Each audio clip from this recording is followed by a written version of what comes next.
Welcome to the Python Flask tutorial series. In this video series, we'll learn how to build web applications using Flask, a micro web framework written in Python. So, during the course of this series, we'll understand the concepts in Flask while developing a project. So, before we get started with the project, let's talk about what is Flask. Now, here I have the official documentation opened up. So Flask is a lightweight WSGI web application. WSGI is the Web Server Gateway Interface. It is a specification that describes how a web server communicates with the application and how web applications can be chained together to process one request. Now, at the beginning of the video, I said that Flask is a micro web framework. So, what does micro mean? Now, micro does not mean that your whole application has to fit into one single Python file, although it certainly can, nor does it mean that Flask is lacking in functionality. The micro in micro framework means Flask aims to keep the core simple but extensible. Flask won't make any decisions for you, such as tell you which database to use. Those decisions that it does make, such as which templating engine to use, are easy to change. So you can think of Flask as a plug and play framework where you can plug multiple different libraries to it depending on your preferences and your suitability and develop your own web application. Now let's see what kind of web application we will be building during the series. We will be building a web application called Pushups Logger, which can be used by anyone to log their workouts. So this is how the website looks, the homepage. We have a lot of functionalities here which we'll be building from scratch. As you can see, it is a minimal clone of Pushups Logger, which is a very famous website to log your pushups, as you can see. So we'll be developing this where users can log in, sign up, add a workout, and also view all their workouts as time progresses. So let's see how the website, how the final product looks like. So this is the homepage, as you can see. You can go to sign up, add a name, let's say John Doe, and johndoe@gmail.com and johndoe123. You can sign up and then log in, johndoe@gmail.com, johndoe123. Yes, so now a user John Doe has been logged in. You can view all of his workouts here, but we haven't added any workout, so there are no workouts for now. So let's add one. So let's say John does around 25 or 30 push-ups in one sitting, one workout. He's very fit, and he says that I wasn't sore and it was a good workout. I feel great now. And he adds a workout. So the workout has been added. Now that he's added a workout, we can go to all workouts and see the workout which he has added. And now we have an option to edit and delete the workout as well, or John does. So let's go and edit the workout. So let's say he miscalculated the push-ups. He did around like 29, and he said, and the comment can be the same. I wasn't sure. It was a good workout. I feel great now. Next target is 30. And we can update the workout. And now when he wants, he can also delete the workout, as you can see. So this is how the website works. We'll be adding a few functionalities later where we can visualize graphically the workouts and also set up a leaderboard, but that is going to be a much complicated tutorial. But in this series, we'll make the simple website called a Pushups Logger, which implements basic CRUD functionality, which is create, update, and delete. So you can create a workout, edit the workout, or update the workout, and also delete it by talking or communicating with the database. And we also have user authentication functionality where you can sign up, log in, and also log out. So this is a very simple basic web application which we'll be building together during this web series from scratch. So let's get started. So in this video, we'll just install Flask and make sure that it is up and running. And from the next video, we'll start developing the web application. So make sure that you have Python 3.x, any version of Python 3 on your laptop or on your PC. And let's go ahead and install Flask. So first thing, go to any of your project folder and any folder you want. I would say make a new folder on a desktop called as push ups logger and go inside that. So we'll be adding all our files inside this push-ups logger, every single file which is associated with the web application. And now let's install Flask. So as I said, you need to have Python 3, any version of Python 3 on your laptop or PC. Pip3 install Flask is the command. And since I already have it, it shows that it's already satisfied, but you should be able to see it downloading. And once it is installed, we can make sure that it has been installed by importing it inside our interpreter. So import Flask, and yeah, I'm sorry about that. Yes, so we have Flask up and ready in our PC or laptop. And in this video, we'll set up the base and develop a hello world using Flask, and also see how our directory structure or how our folder for Flask application looks like.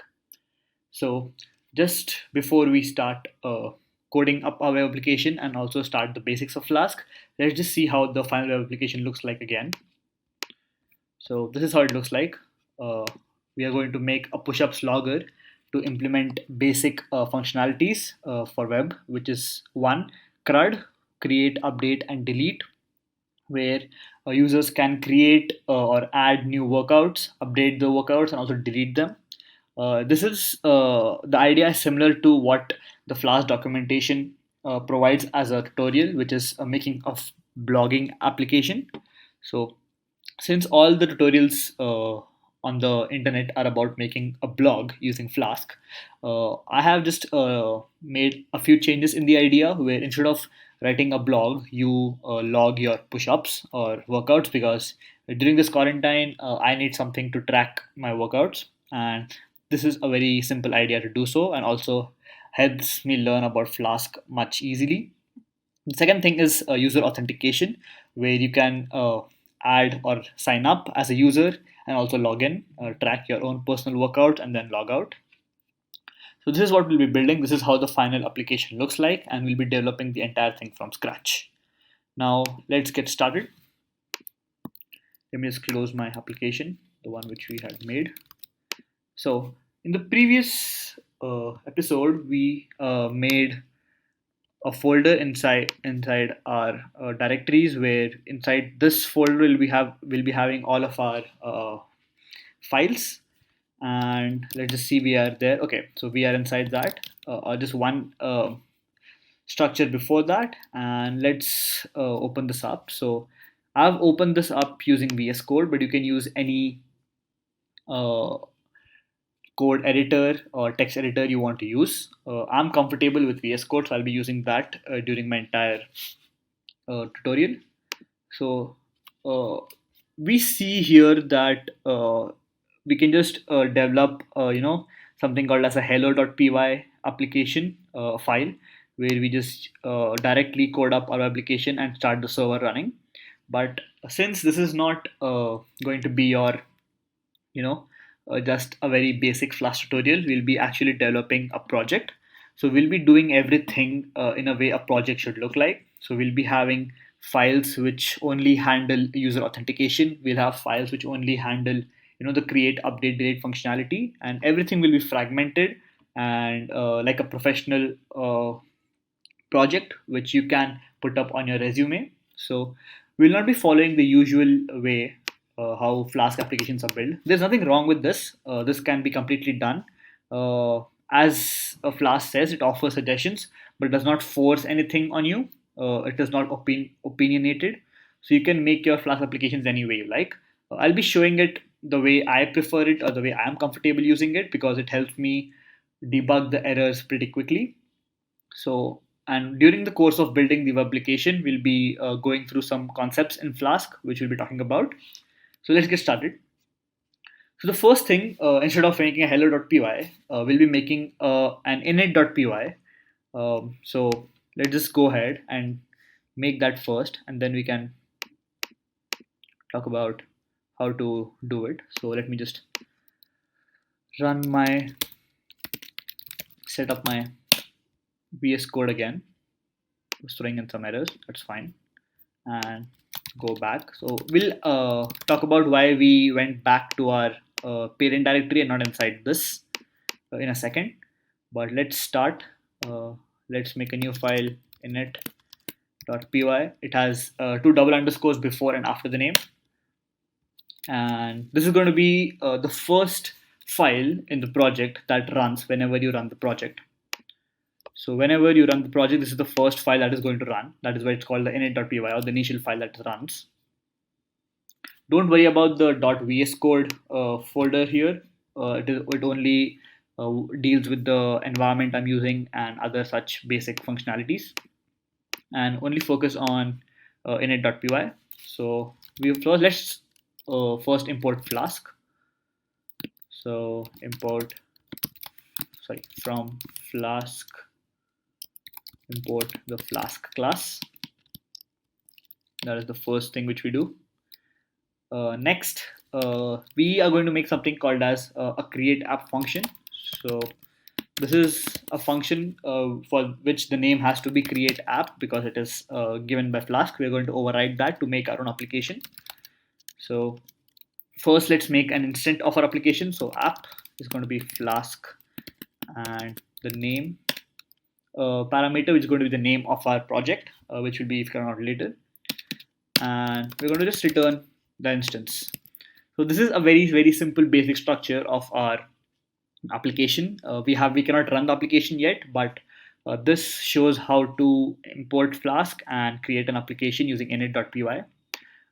Every project which becomes very complicated as we go requires fragmentation and dividing them into different files which handle each feature singularly. So init.py will deal with everything that has to be set up only once. So setting up the instance, we'll be doing that only once. We'll be setting up the database once, and also the login features at once for each instance. So all the user ID codes and setting up the database, the code for that will be inside this init.py file. And now let's go ahead and set up the main function. So let's start by setting up the directory structure. So what we have two functionalities. We have CRUD, which is create, update, delete functionalities, and we have our authentication functionality, which is logging in a user, signing up, logging out, etc. So we need two files. One which handles the create, update, delete, which is the main feature. So we'll call that main.py. And the second thing which we want is for authentication. So auth.py. So these two files will be main.py will be handling the create, update, delete, or showing the home page and the profile page, all those sorts of features. And auth.py will deal with logging in and how to log in, how to sign up, etc. Let's focus on main.py and set up our hello world for now. So let's import Flask. Let's use Flask to import some basic things which we need. So we need something called as blueprint, which we'll talk about in a second, and render template. So first, we're going to initialize this main file as a part of our Flask application. So main equal to blueprint main and the project name, which is name. Now, what is blueprint in Flask? So blueprint is a way to actually organize your files inside a Flask project. So I want my Flask structure to know that everything inside main has a name, main blueprint, and all the files and all the functions inside this file will be accessed through the blueprint for main. So if I have an index function, if I have a profile function which handles all the profile information, I can access that anywhere in the Flask structure using main.index or main.profile. So I'm setting up a blueprint for my Flask project, and for that, Flask provides you a blueprint function for you to do so. Now we need a decorator for every single Flask uh, function we make. So we have the main, because we have a main blueprint here, and we route it to home. So this is a decorator which overrides some functionalities for your own application. I'll give you a link down below to understand how decorators work by this YouTuber called as Korisha Fair. He has a tutorial on Flask, on how to build a blog using Flask, and also how decorators work. So let's make up our index function, or the home, and just return hello world for now. And we have our hello world ready, but it's not quite done yet. We want our application to talk or communicate with main.py, right? We want our application to find something called as main.py when the application runs. So the first file which runs when you run the project is init.py, right? So let's give it let's communicate with main.py using something called as register blueprint. So we go to from dot main. So this is where our main file is. We import main, which is the name here. We import this instance of the blueprint, and this is a main blueprint. So let's give it a name for readability. We'll be focusing on code readability and following good practices along the way. So make sure that you do that as well. And let's register our blueprint. So we use register blueprint and main underscore blueprint. Now we have registered our blueprint and we can run the hello world application, but we'll just go a one step further and make sure we have all our functions ready. So this is going to be our main function, or the home page for our website. And now we'll go and set up a profile link. So main.route is going to be profile, where we can see the profile of a person, and we'll call it a profile as well. And let's just return something called as profile here for now, and we're good to go. Now we have a very simple basic functionalities ready here, which is the home page and the profile page. And let's set up the authentication routes as well. So sorry about that. From Flask, import blueprint. Again, we have to have an authentication blueprint as well, and render template. We'll talk about render template in a minute, how to actually show HTML pages using Flask. But for now, let's set up our auth blueprint. The name is auth as the name of the file, and the name of the project, which is by underscore name. Now we'll have an auth route here, auth.route, and we need something called as sign up first. Define sign up, and for now let's just return something called as this page will be used to sign up users. And now after signing up, they have to log in. So let's make a login page.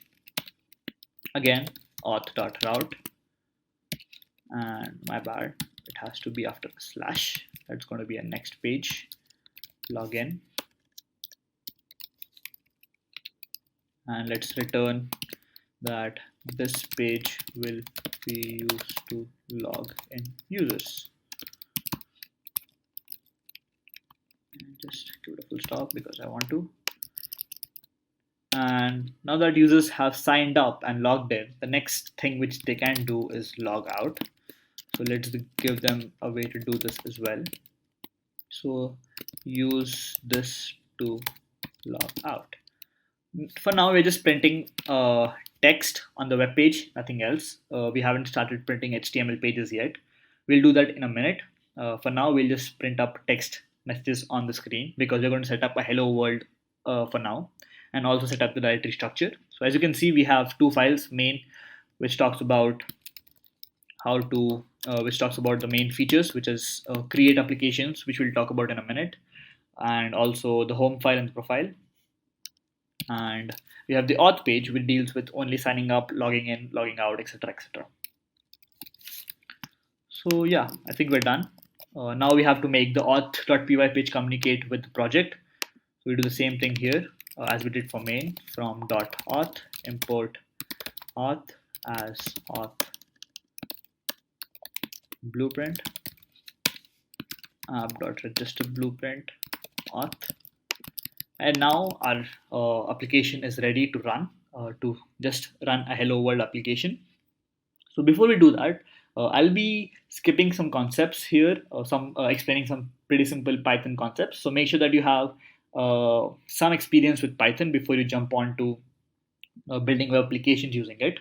So I'll be skipping some Python concepts. For example, dot main. What does dot main mean here? So dot means the current structure, the current place in the tree.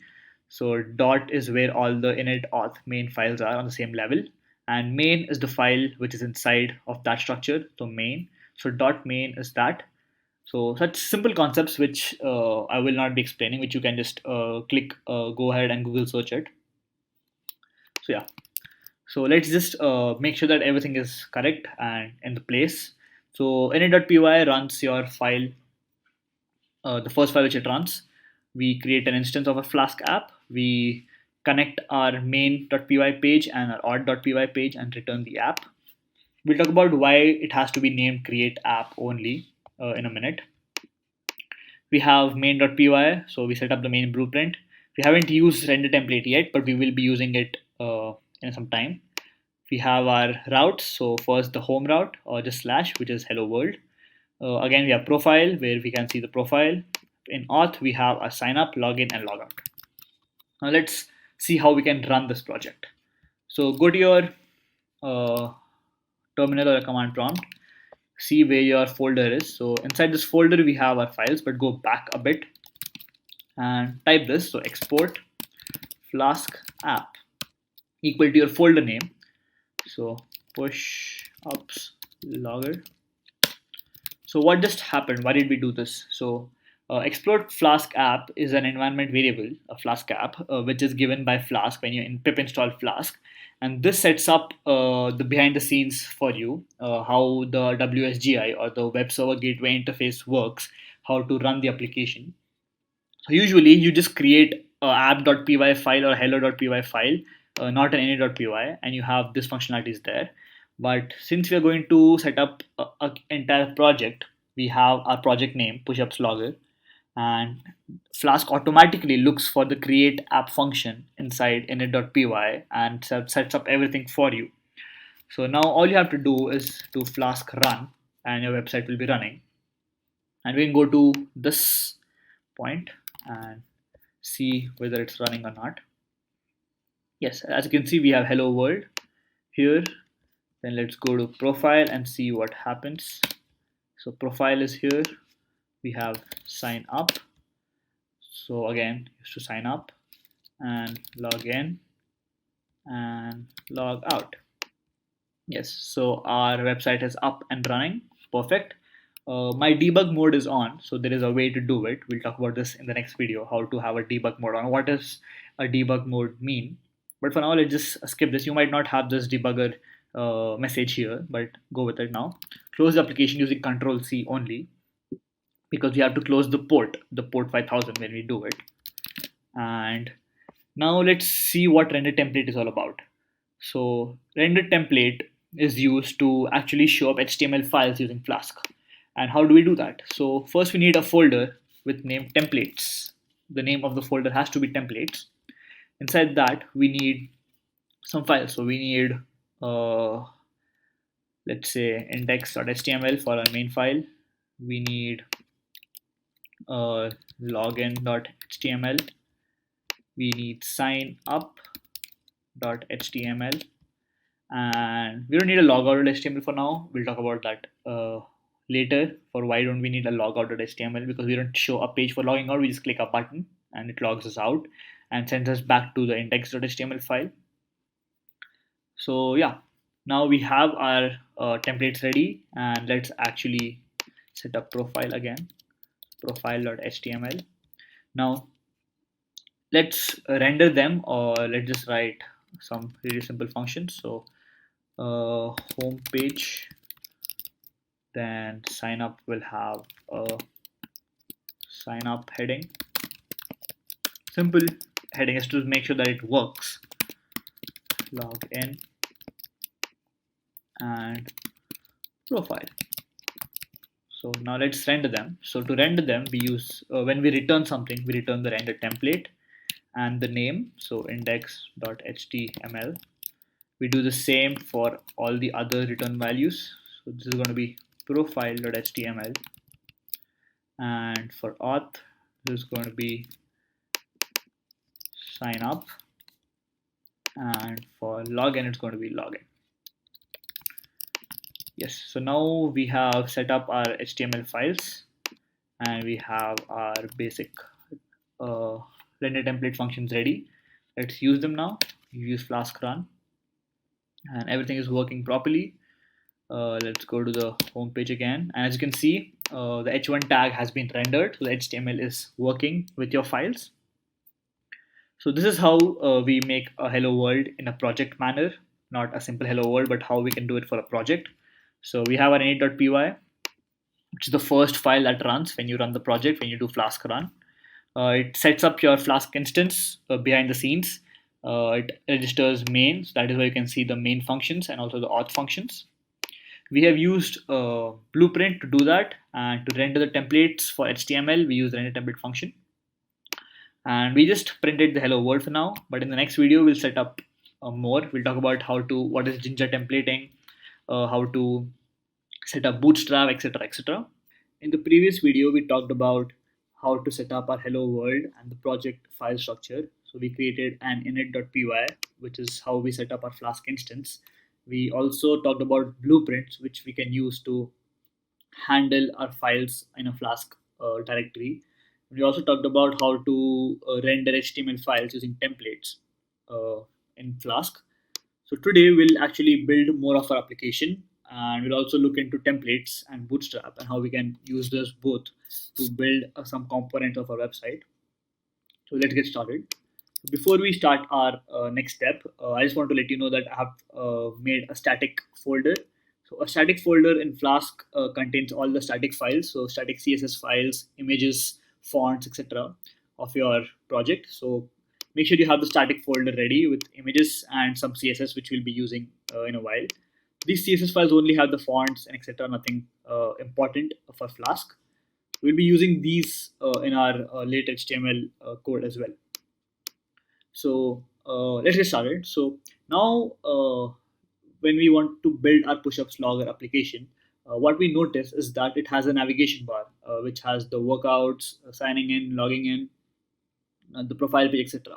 And what we notice is that the navigation bar is common for all the HTML pages. So it is common for the profile page, the home page, to add a new workout, to log in, sign up. The navigation bar stays the same because, well, you have to navigate through it or using it. So now, instead of writing the navigation code for every single HTML file again and again, what we can do is use something called as template inheritance in Flask, where we can set up a base template with some HTML code and use that code again and again, or inherit that template for other HTML files. So a perfect example is what we are going to do here by using a navigation bar. The code for the navigation bar is going to be constant across all the HTML files. So we'll just set up a base template using that HTML code. So let's see how that works. So let's create a base.html file inside templates. And this is some code I have already written for having the navigation bar using Bootstrap. So you can go ahead to this website. The link will be in the description to download the Bootstrap CDNs and include these links in your header tag. And for the navigation bar, I have referred to the navbar documentation of Bootstrap and modified this particular navigation example and use that in my code. So we'll be making some changes into this right now. How to connect our static files to this. That is one important thing which we need to talk about. And also what these block head and block content mean. So now we have this base.html file and we have to connect this with other HTML files. But before that, let's actually make this a complete HTML complete file where we have these empty tags. So now we want to link our static files with our HTML files, and a good way to do would be just to say static and go to our files. But in Flask, we can do it in a different way, in a much more Pythonic way, which people prefer and developers prefer. We'll be using something called as URL for. So URL for is a function in Flask which you can use to generate dynamic URLs. So for something like some static files, it is not required, but it is preferred to do so. But when we have dynamic URLs, for example, when we create a new workout and we want to see that new workout, or edit that new workout, the workout will have its own ID. And when we have to generate that during runtime, when a user is using it, we use the URL for capability. But just to keep the entire code consistent and not use different tactics and different features, we'll be going for URL for every single endpoint which we need. So let's import URL for first in both the auth and main, because they will be using it. And now we can actually use Python code inside our HTML pages by using something called Jinja templating. And this is how it looks like. So any statement under a curly brace and a percentage sign will be a control statement. For example, for loops, if statements, blocks, etc., etc. And anything between these two will be a statement. For example, a variable name, initializing a variable name, or printing something. So we can use these to actually talk to our HTML file using Python, or use Python into our HTML files. So now that we have our URL for function, let's actually use that into our sign up, login, etc. pages via base. So now let's give it two statements because it is statement and URL for. Now, how do we link it to the static files? So the syntax is that we are going to go to static, and then we're going to do file name, and the file name is this. So it is a favicon. So favicon is inside images. So we're going to go inside images / muscle.ico, and that is how we have a URL for. We have the static folder first. URL for automatically looks inside your directory structure, looks for static, goes inside images and takes up muscle.ico. Use the same concept for linking our CSS files. So same static, but instead of this, we have our CSS file, which is beauty.css, if I'm right. Yes. And let's see if we have to use it somewhere else as well. So now we want our pushups logger tag should always point, when we click on it, to point to the main or an index page, right? So the index page is here, and the name of the function is index, and it's the main's blueprint. It comes under the main blueprint. So this is how the syntax will look like for this. You don't have a file name here, so we remove the file name completely. We just have a URL, and just go back. I think I made a mistake here. Oh yes, we have a comma and a comma. The file name is a parameter for the URL for function. And here, instead of static, we have main.index. So this is how we actually refer to the pushups logger index page using main. So it's very easy to now keep track of all the routes. So we have a main route, a main blueprint inside which we have index. Similarly, we want to go to all workouts. So all workouts is also under the main page, which will be adding in a bit. And it will be having all workout, but let's just give it index for now because we haven't made this yet. Then we have the account, which is going to be the profile. So main.profile. And we go to sign up. So sign up comes under auth now. So instead of main, we have auth.signup. And similarly for login, we have the same thing. So we have URL for main, sorry, auth.login.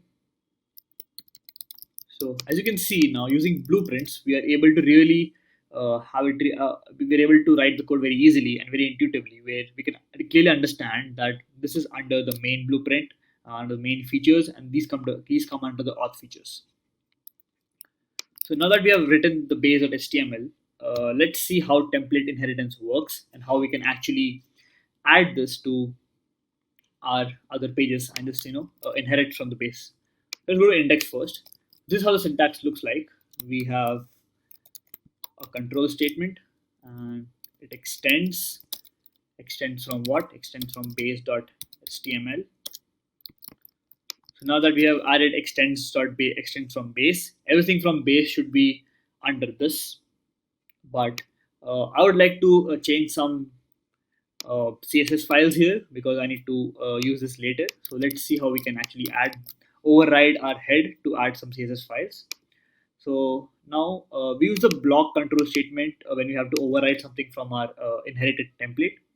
So here I have a block head for the entire head tag, and let's again use that tag here. So we have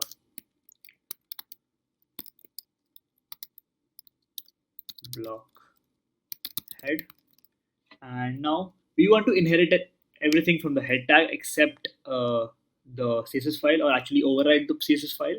So we have to inherit everything, right? So we just write that we are inheriting everything from the main base, so inheriting from super.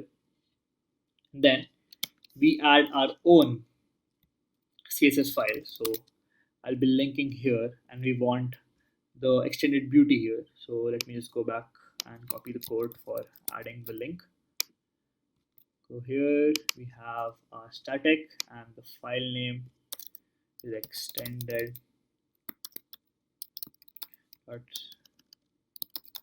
.css. When you have more than one file, it is recommended that you have a folder, a CSS folder, and then use that folder. But since I have only 2 files, I won't have a folder for them. And now that we have finished it, we have to end our block. So we end block for our head. So in this way, we were able to override the extended beauty, the beauty CSS file into our index by extended, and also extend the base. Now I want this on all my files, so let me just copy this into login, profile, and sign up, so that all of these have the same functionality. And yeah, so we're good to go now, and let's see how this looks like. So go to Flask run, make sure we are inside, sorry about that. So we are in the video 3. So when I go into video 3 templates, this is all my files here. So go back, write export Flask app, and the name of your folder, which is PL video 3 templates for me. It can be just the push-ups logger name for you guys, and just type Flask run. And the server is on now. Let's see what we have here. And as you can see, we have our nav bar ready. And when we go to all workouts, the same thing. When we go to sign up, we go to sign up here, and the nav bar is still the same for login as well, and for profile.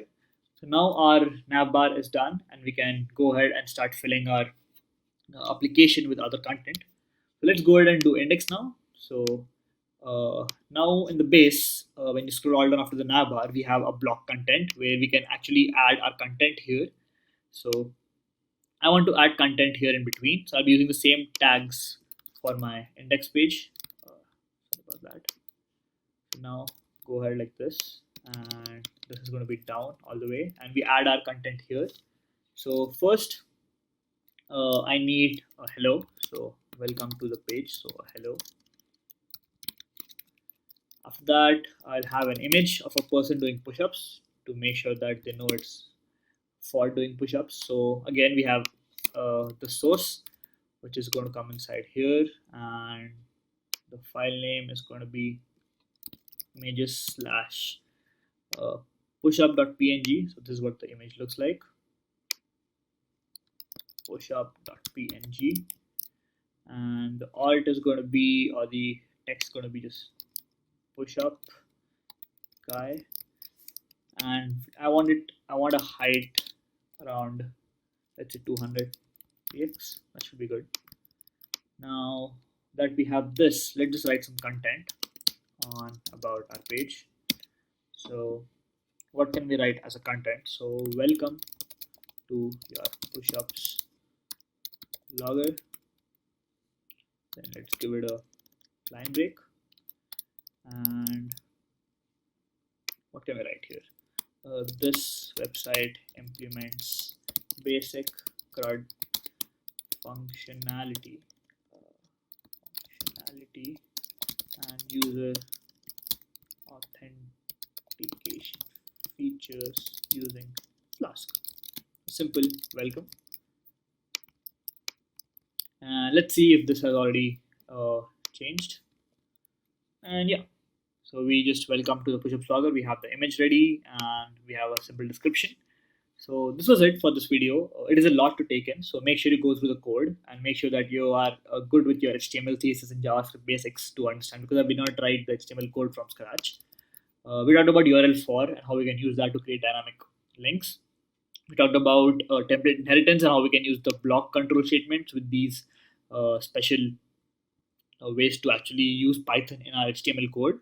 And we use that to build our navbar and also the front page of our website. In the previous videos, we talked about how we can set up a Hello World function, Hello World app using Flask. We also talked about how we can use templates and template inheritance in Flask. And using template inheritance, we were able to build a nav bar, the code for which is common for all the web pages, but it only has one basic.html.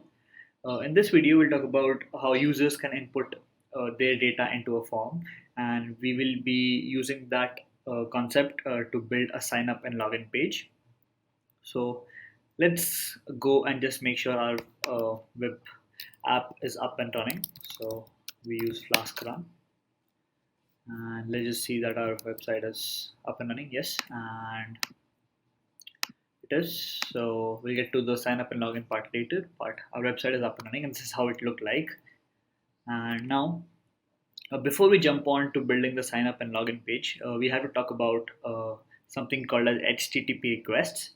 And the two very famous and very common HTTP requests are get and post. So the get method is when the user wants to fetch something from the web server, some information from the web server. So when we refresh the web page, we see that the web app has performed a get request where it gets all the code from the server and displays us the code through the web browser. And post is when the user sends some information to the web server. So when a user wants to sign up or log in, it sends its information to the web server, which is then stored into a database, which we'll talk about in a future video. But the main function of a post request is that the user can send information to the server. So using these two HTTP requests, we are going to build up the next part of our tutorial, which is how to build a sign up and login page. So we will not be adding the entire user authentication features today. We'll only talk about how we can send information from the user back to the server and then see how that happens. And we'll also set up some UI for that code so that we can make sure that the project is also up and running as we learn the concepts. So let's get started. Now, to build a sign up or login form, we need a form in our website. So as I did for the nav bar, I'm going to go to Bootstrap again and take up the first form here, which is what we need. And we'll be using these forms in our sign up and login pages and use them for later use as well. So these are the forms. The link is in the description, and the code for this video is also in the description, the GitHub repository. Please, you can fork the repo and clone the repo on GitHub and use it as you feel like. So now I have copied this code and I have pasted this in our templates for sign up. Let's see sign up first. We have talked about how template inheritance works in the previous video and how we can also override it with our content. Now here is our code for sign up and login. So for sign up, this is the Bootstrap classes. We have a name, we have an email address, password, and sign up. You can also add another functionality where the user can type the password again to confirm the password and then sign up. And after this, the information of the user is sent back to the server, which we'll be focusing on today. So this is how the HTML looks like. We'll talk about the form methods in a minute, but let's actually see how this works. So we have the HTML file, and now we need a way to actually extract that information from the HTML pages, from the HTML file, when a user actually clicks on the sign up button. So let's see how we can do that. And the mechanism for the sign up.html is under auth, as you remember here. Now, by default, this uses the GET request, as you can see here. And now, when a user wants to send some information to the web server, we have a POST request. Now, in many tutorials, you see that the developer, the programmer, handles both the GET and the POST request in one single function. But just to make the functions really clear and concise, we'll be having another function which is called a sign up post, and only that function will handle all the sign up part regarding the post request. So let's just see how it looks like. So we'll have a route again. So it's going to be sign up because we'll be using that, because the user sends that information back to the sign up route. And now, since this is going to be a post request, we can add a HTTP method here. So methods equal to post. You can also add get, but that is by default, so we'll just be showing post for now. So we have our sign up route ready, and now let's have a sign up post function. Now we have a sign up post. Now we need a few libraries to build this post function. So first we need something called as request, and we need something called redirect. We'll talk about what these mean in a bit. Now let's see how the mechanism works. So we have a form HTML tag here. So the form tag handles all the information that is being sent back to the web server. The method is post, as you're going to send a post request. The action or the route which has to open up, or to which the information has to be sent back, is the sign up route. So here we have our inputs, so the input for name, and we make sure that the ID and the name is also given inside the input, because we'll be accessing the content of that input using the name tags. So give it an ID, give it a name. All of this is from the Bootstrap class here. As you can see, label, input type, class, placeholder, ID, etc. Just add another name here for each and every input tag. So we have the name, we have the email address with the name email, the password with the name password, and when you give the type as password, it hides the text in the password format. Now, when the user clicks on sign up, which is the type submit, what happens behind the scene is that all the information is sent back to the sign up route, and it's a post request. So all the information comes back to this function, and now we need a way to access access those data, right? So first, let's access the email. We use the request library, which has the form function, and we get the email. Similarly, we get two other things. We get the name of the user, which is inside the name, and also the password.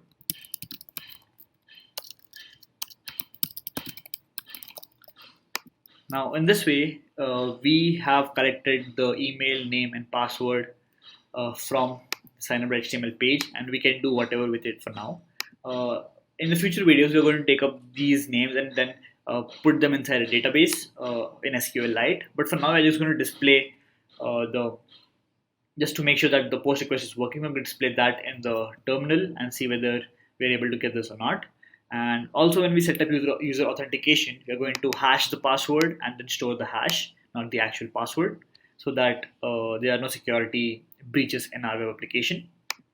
So now that we have this, let's just print them out in the terminal. So we have the email, name, and password. And let's just assume that this has been sent to the database. So now that it has been sent to the database, we have to redirect the user, or direct the user to the login page, because they have signed up now and they can log in. So we use the redirect function, So the redirect function is where you can directly send the user to any page you want.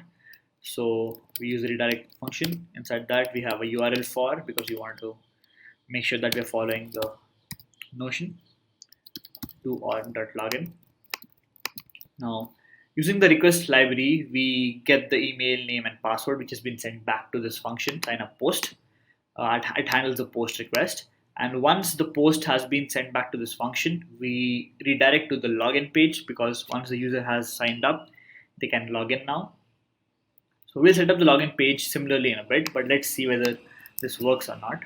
So we can refresh this. We can go to sign up page and see how our sign up page looks like. So we have the sign up, name, address. You can add another field for confirming the password and sign up. And once you click on sign up, it goes to the sign up post function here, where it has the method post and has the route sign up. We get the email name, password, and then we print the password in the terminal here, not on the web page, because we're going to do that later in the videos. And then we redirect our user to the login page. So let's close our application, run it again to make sure that we can do it now. Let's refresh. Everything is stable. And let's say we have a John Doe who wants to sign up. So John Doe gmail.com, and the password also John Doe, and sign up. Now, as you can see, when we clicked on sign up, we went back to the login page, and when you see here, we are able to see our email, name, and password. So in this way, you can actually send user data from a form, from an HTML form here, to our Flask function, send it back to the server, and then we can do whatever we want with those information. So for our use case, we're going to store them into a database, and while we do that, we also hash the password so that there are no security breaches. Now similarly, let's make the login page. So again, I use the forms code for my login.html page, which you can see here, login, email address, password, and remember me. So we'll see how we can set this up later. And again, we have the name as email, the password as password, and for remember me, we have the remember ID. So now that we have this, let's just go to name remember as well while we're at it. And now let's see how we can write the code. So the code is going to be exactly similar. We have a login post. Before that, we set our route. So auth.route goes to login again, and the methods is post. And now once a user logs in, we want to redirect them back to the account page, not the home page, because I want the user to see its name in the account, which I'm going to set up in the next video. But so what we do is we return redirect the URL, and we do that to main.profile, if I'm right. So let's just see our main, and we have the profile, yes. So we send it back to the profile, and now here what we do is we take the email from request.form.get, and we get our password,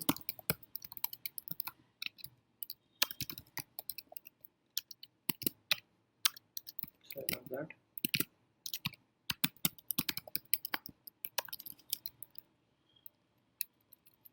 and let's go back to this. Yes, that was the issue. And let's print our email and password as well to make sure that we have actually got them back on the server using the post request. So now again, the same format. We have the login action, the method is post. We use a form. The form has the ID and name as email, the password as well, and for the input type. Now when we click on login, we also type submit. It goes back to the login action, but a post. So it goes to this function, and we extract the email and password using the request library. We print those email and password, and then we redirect the user back to the profile page. So let's see how this works. We close the port, run it again. Now let's go back. Sign up page is looking good. Login also looks good. So we have John Doe, or let's take Ronak, my name, and sorry, the email has to be ronak@gmail.com. That's not my actual email, but we have a password on 123. We press login, and as you can see, we went back to the profile page, and here my email ID and password, which is not my actual password and ID, they have been shown here on the terminal. So clearly this works, and now we can use this whenever we want to build up our actual sign up and login page. So again, to just reiterate on what we have done here, let's go to the sign up page again and see what just happened. We use the form to actually input some data from the user here. Then that data using had sent back to the sign up page, sign up route in a post format. And here in the post function, we get that email and everything back from the user. We print them or we store them in a database in the next video. And then we redirect the user back to the login page because they have signed up now. Coming to the login feature, we go to the login HTML page, we click on submit, we go to the login route with the method post, which is right here. And again, we take the email and password, and here in the next video we're going to check the email if it exists in the database, and if it does, then we're going to log in the user. So we'll be adding those functionalities later, but again, we're able to actually get the information from the user using a form. This is how we can have users input their data into a form and then send the information back to the server using an HTTP post request. So in the next video, we'll talk about how we can show our data or pass our data or Python code from our from our functions, from our Python code to HTML code. So now when a user logs in with the email and password, we're going to show his email ID here on the account page that this is the person who has just logged in.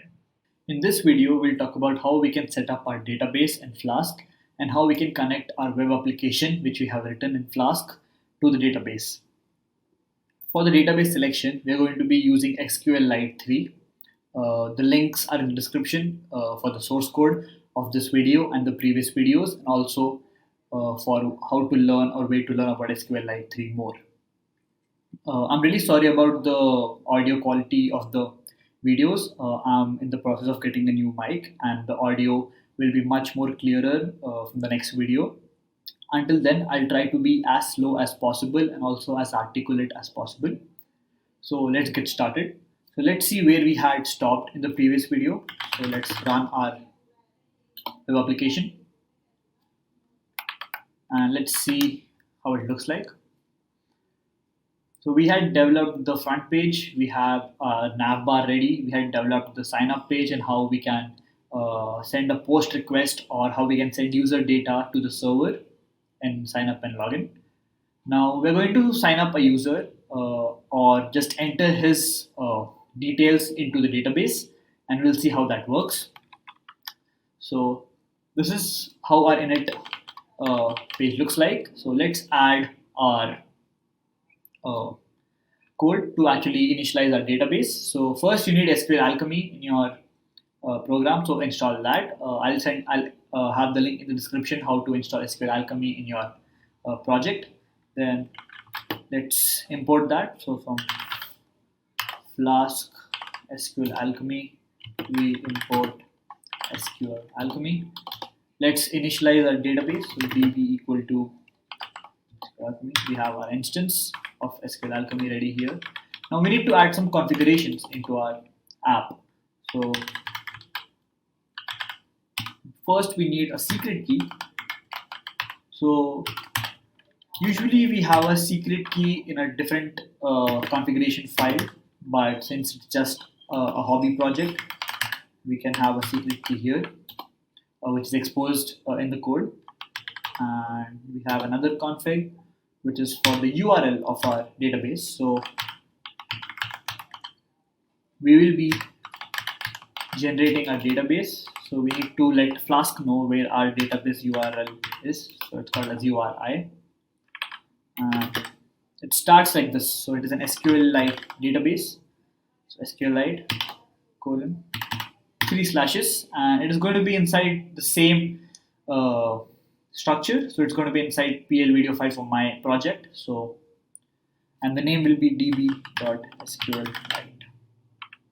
This is where our SQL database will be formed, and we'll see how we will be seeing that in a minute. And let's initialize our app in the database. So this is some configuration code which we need when we write our set up our database. And once this is done, next is to create our table. So we'll have a user table for a user to sign up into the website and store his credentials. And all the tables which are created using Flask go inside a file called as models.py. Models.py. I'm sorry about the click noise because that is my new keyboard. I like a mechanical keyboard, so the clicks sound is really irritating for some people. So I'm really sorry about that. Now let's see how we are going to write our models.py. First, let's import our DB. So we had initialized a database here, the DB instance here. So now we can use it everywhere inside our applications with this. So then let's set up a class. We want a user which is going to inherit from db.model. Now this user will have an email ID, a password, and a name. And since each user is going to be unique, we're going to give it an ID as well, which is going to be our primary key. So let's start with the ID. So ID is db.column, and the ID is going to be an integer, and the primary key parameter is going to be true. Next, we need an email. So let's copy this so that we don't have to worry about the rest. The email is going to be a string, and usually emails are around 100 to 200 characters long. So let's give it 100 so that we know that it's not a really big email ID, and it has to be unique. So make sure that it is unique. It needs a password. So we'll not be storing the raw password inside our database. We'll see how we're going to hash our password and store the hash only. And in the next video, we'll actually see how we can rehash or get the hash password from the database, check it with the user entered password in the login section, and how we can log in a user. So everything about Flask logging system will be in the next video. In this video, we'll talk about how a user can actually connect the web application with the database. So again, a password will be a maximum of 100 characters. It can be same for different people, so we are going to put a unique parameter there. And the next is name. So we can just copy this actually. We don't need to write it again. The name is going to be a string. So this is our user model for our database, and this is ready. Once we have this ready, all we need to do is initialize or create the database. So now we create the database on the command line. So let's see how that works. Go to your command line, close the server for now, and here open Python, and from your project, so for me it's PL video 5, import the DB instance and create app. So we have our create app here and the DB here from init.py. So let's import that. Awesome. And now let's create all the tables which we have inside our models. So app equal to create app. That looks about good. So now what we're doing here is that we are manually creating all the tables, and we'll have a db.sql file here once we create this. And once that is done, we can start querying or inserting data into our tables. And as you can see, ignore the warnings, and we have a db.sqlite table ready. Close this, and now we can go ahead and add our users inside our database. So now go to our authentication file. This is where we handle everything regarding the sign up and login pages. And sign up post, as we discussed, is what happens when a user sends a post request. So we handle everything here. And let's see how we can input this into our database. So first we need some things. We need to generate a password hash. So let's import those functions for now. So we have this. We need the user table because we are going to add our user data into the user table. So from models we import the user, and as usual we need our database.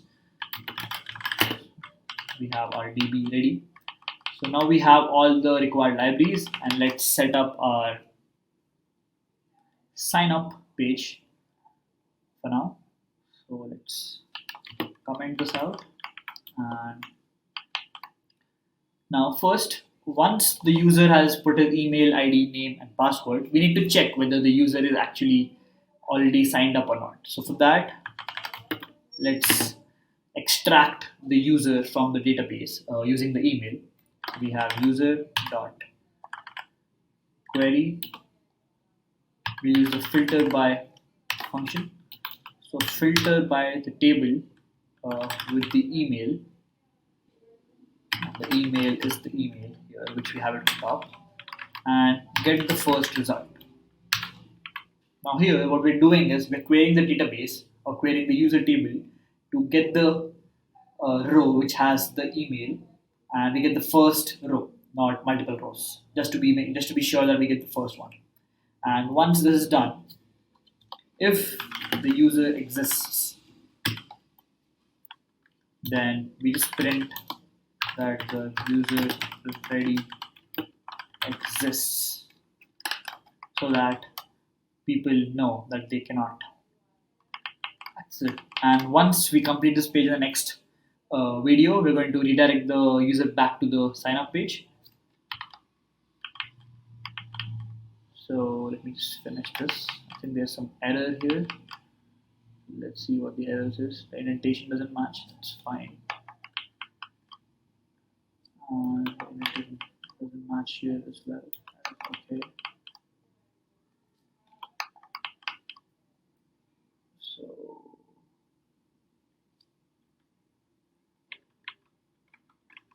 let's clear it now. We have an expected token, which is this. Yeah, they're good to go. So now if user exists, we print and user already exists. Now if the user does not exist, we create a new user. So new user, and we add this. We generate an instance of the user table. So the email is equal to email, the name is equal to name, and now the password is going to be a hashed password. So we're going to use a generate hash function, and let's see what we have the parameters here. So first we need the password to be hashed, and the method we're going to use is the SHA256 method. So SHA256. I'll also link down in the description about what is SHA256. You can read more about it. Now we have our new user ready, and this new user is an instance or an object of the user table, and all we need to do is add the new user to the database. So we have the db.session, and we add a new user, and once we add it, we need to commit and make sure that the user has been added. So yeah, let's check or let's see what we have done here. So in the sign up post, once the user signs up, we extract the email, name, password in the previous video as we saw. We check if the user already exists or not. If it does, we print that it exists, and in the next video we're going to redirect the user back to the sign up page because they can sign up again. If the user is not signed up or the user does not exist, we create a new user object, we add the object to the database, and we commit and make sure that the user is there. So let's just check all our files and let's run it and see what we get. So Flask run. So SQLAlchemy has no attribute model. Let's see where we have missed it. Where was the error? The error was in UV.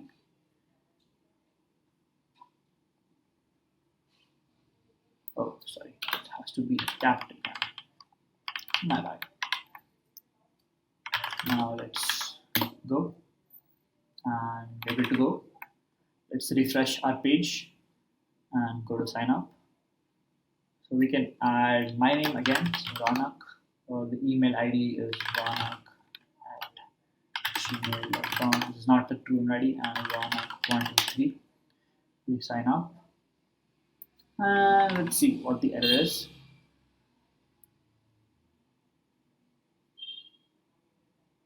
Okay, so this is where we had an error. So since this threw an error here, the tables inside this were not created properly.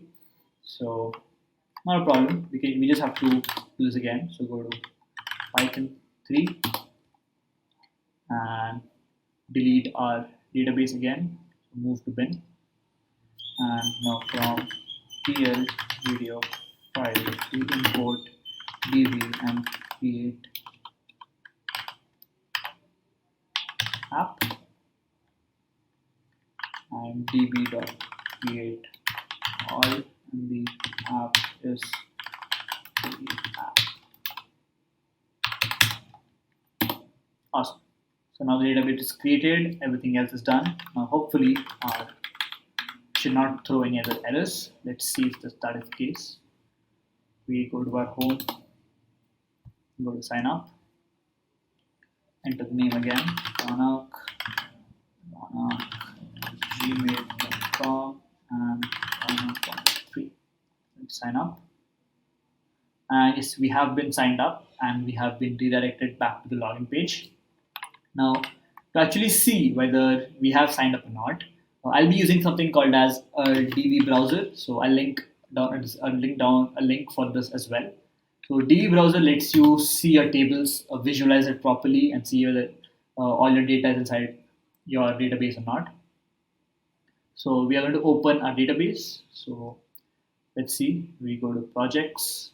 We have our YouTube Flogger, video 5, and we have a DB here. So now let's browse data. And as you can see, we have our name, we have our email ID, and we have the SHA256 hashed password and not the real password. So this is how we can connect our database to our Flask web application. So just to reiterate or go back to the process, we configure and initialize our DB inside the init.py. We make a models.py file with a user inheriting from the main DB model. We have all our columns, the ID being the primary key, email, password, and name. Once we make this, we go back to our terminal, we create the app. So here we have done that. And once we create the app, we can go to auth and check whether the user is already there or not. If it's there, the user is already existing. If it's not, we create a new user, add the user to the database and commit. So this is how we can connect our database to our Flask application. In the previous video, we talked about how we can connect our database with our web application using Flask-SQLAlchemy, and we also set up a sign-up feature where user can sign up and the data is stored in the database. We also hash the password, and in this video, we'll talk about how we can set up the login function in our web application and also see how we can manage user sessions using Flask-Login. So let's see where we had stopped in the previous video. So let's run our code first. So this is where we were. We had written the backend for the sign-up page where the user can sign up and the data is sent back to the database. And we also saw the proof of that data being inserted into the database using the DB browser. The link will be in the description for the DB browser. I forgot to put that in the previous video. So in this video, we'll talk about Flask-Login. So Flask-Login provides user session management for Flask. It handles the common tasks of logging in, logging out, and remembering a user's sessions over an extended period of time. So it will store the user's active ID session. So we'll have a current user which we can use whenever we want. It lets you restrict views to logged in users. So, for example, the profile page or the account page will only be seen by the person whose account is logged in, right? So we can use Flask-Login to do that. We can handle the Remember Me functionality. So we have the Remember Me checkbox here, and also it helps you protect your user sessions from being stolen by cookie thieves. So it is secure. So let's see how we are going to set this up. So first, we're going to go to our authentication.py file and set up our sign up route properly. So remove all the comments, and here now, if the user already exists during a sign up, we redirect the user back to the sign up page. So first change which we need to make. And next, now we can focus completely on our login functionality. So we had stopped here where we just handle a post request, and now we need a remember variable to store true if the user has checked the remember checkbox, or else it's going to be false. Pretty straightforward. Now we need to check whether the user exists, and we also need to check whether the password here is the same as the password in the database. So first, let's get the user. So same query here as well. And now, if the user does not exist, or check password hash. So let's import this function first. So let's go up and check password has been imported. And now we check the user.password and the password which we just got from the user. So if this is false, so if the user already does not exist, or if the password returns false, then we return the user back. So, yeah, we return the user back to the login page. Login. And now we're good to go.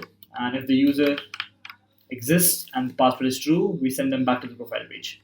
So make sure that, as you can see, we just have set up the login functionality. We haven't actually logged in or created a session using Flask-Login until now.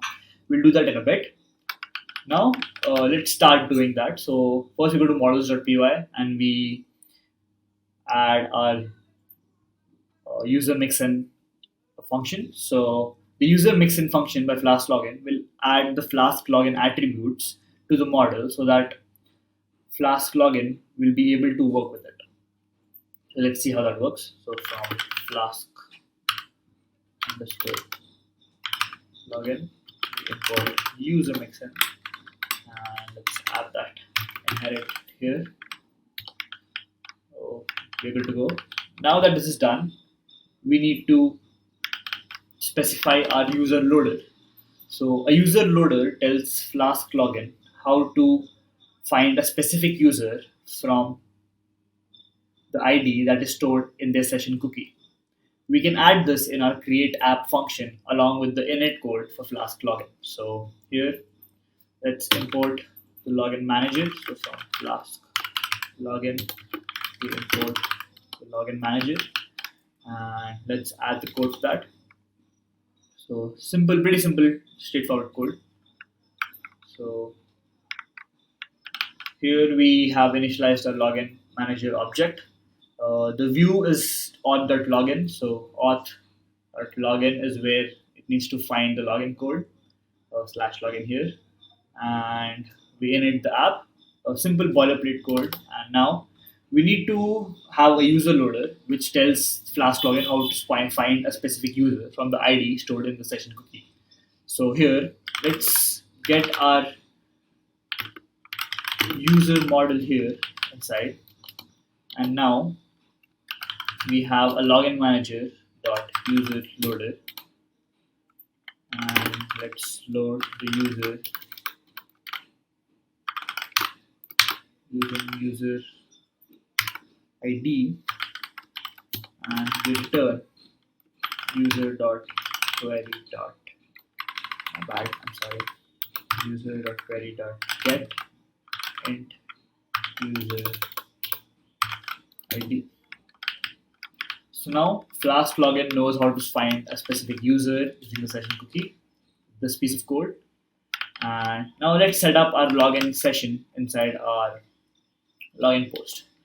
So we need a few functions. So let's get those functions here. So from Flask-Login import login user, log out user, and login required. So here with login post, we're going to log the user in. So login user, which is the user, and remember is what we have passed. So let me spell that right. And yeah, now we have officially logged in the user. And the next is logout. So the logout is pretty straightforward. First, we have a decorator which says login required. So you need to be logged in to access the logout page. And then we can redirect the user back to the home page, so main.index. And now we just need to say logout user.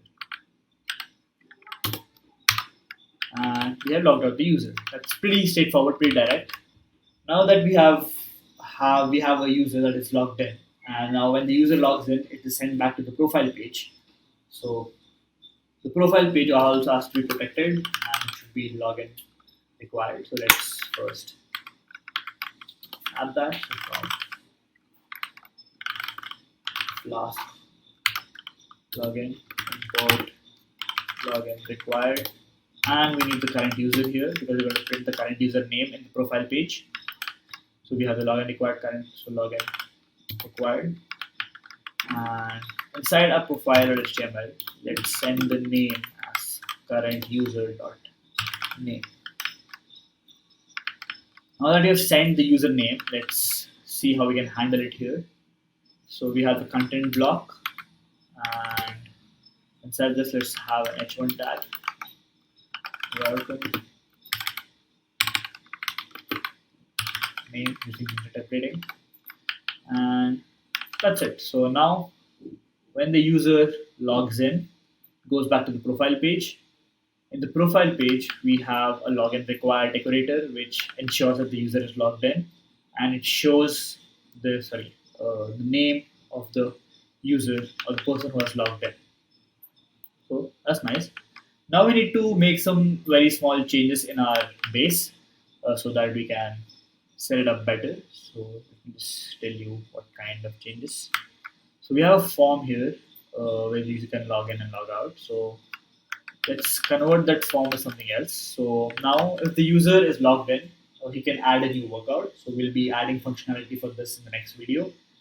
If the user is not logged in, then show the sign up and login buttons. If he is logged in, then show the logout button. Pretty straightforward, pretty simple. Just make sure it is there in the base.html function. And yeah, now as this is done, let's just check if we have done everything correctly. So we have set up the login manager here. Make sure that the user can log in and we can get the current user from here. Now, next thing is models. The user mixin is ready so that Flask-Login can get the user attributes. Next is the login function where we have logged in the user. We can log out the user, and in the main, we can check the profile page. So let's see how this works.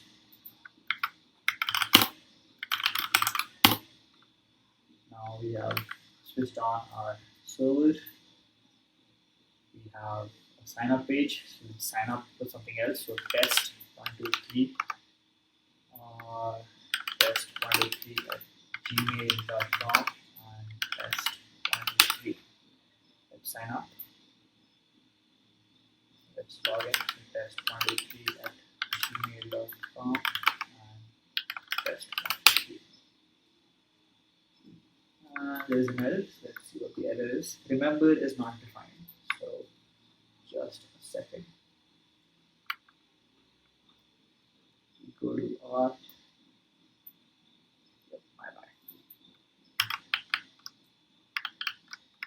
So yeah, let's run it again. We are already signed up, so all we have to do is log in now. So let's go to home. Let's go to login. Test123 at gmail.com and test123. Let's log in. And as you can see, we are in the profile page. So and we have our two new buttons. So we have logout and add new workout. So now when you go to account, you can see that it is currently saying test123. And we'll be working with these two buttons in the next video, but we have almost finished our application. And now when I click on logout,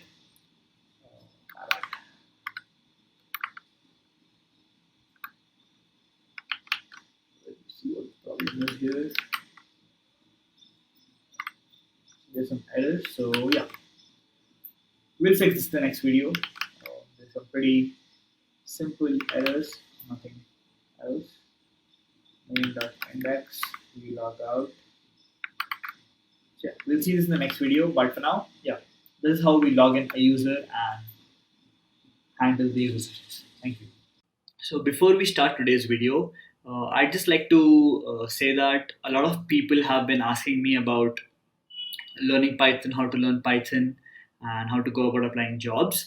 So I usually take 2 to 3 video sessions, one-on-one sessions, where I talk about how to learn Python, to schedule classes with me, about resume writing, about how to prepare for internships and placements. So if you want to have a conversation with me on a video call, then we can surely set that up. All the information about contacting me is in the links in the description. So yeah, now that we have got that aside, in the previous video, we talked about how we can add Flask-Login to our web application to handle user authentication. We were able to set up some pages which can be only accessed if you were logged in, and how that session management takes place. We also talked about how you can access the current user that is logged in and handle those attributes. And we also played around with how to have some pages, so for example, a profile to display the current user's name in the profile page. So in this video, we'll talk about how we can create the main feature of our web application, which is the CRUD, the create, update, delete features. In this video, we'll talk about how to create workouts and how to show them or display them. And the next video, we'll talk about how to update and delete them. So let's get started. Let's check if our Flask application is up and running since the last video. So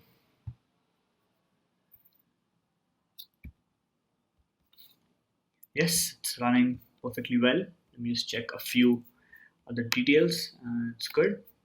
Awesome. Now first, we need to add or have our workouts into the database, because we have to show them and we have to maintain or keep track of the workouts for each user. So oops, let me just get rid of this for now. Yeah. So we are going to have another table in our database called as workout, where we store some information regarding the workout. And then let's see how we can access that or add some information into that workout or create a workout and display them on the page as well. So first, let's get started. So we need a class of workout. Simple stuff, nothing new here. We need an ID. What's next? We need, this is a push-ups logger. So we need to keep a log of how many push-ups somebody has done. So we need push-ups equal to db column. And this is going to be an integer as well. just copy a bit. Not going to be a primary key, but it's going to be something else. So null AB. So this cannot be 0. So you have to log at least one push-up. I think you can definitely do one push-up. So yeah. Next, we want to keep track of when the push-ups were done. So date posted.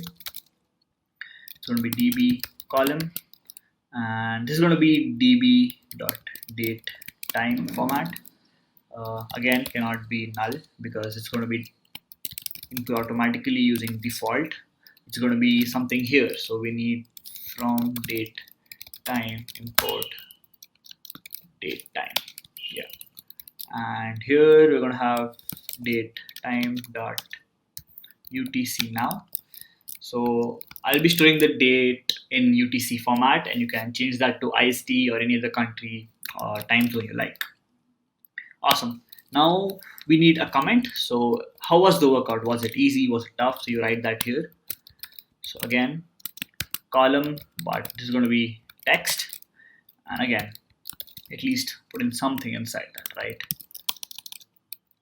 It's good to journal, have a journal where you can track your push-ups and also see the comments, because then you see how you're being better as you do it. And next, we want to link our workouts to the user. So we'll have the foreign key. We'll use a simple foreign key which is connected to the user ID.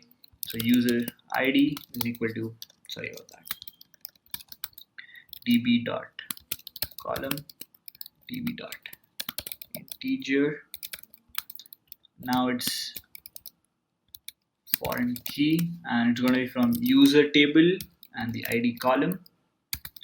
Again, cannot be null.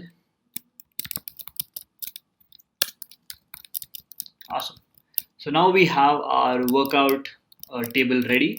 Now we just want to have or find a way to link our user or keep track of all the workouts under a user. So let's see how we can do that. So workouts equal to, we have to make a relationship. So relationship, and it's going to be with workout. And how are we going to have the relationship? So we'll use something called as the author of the workout, and lazy is equal to true. So just make it easy for us.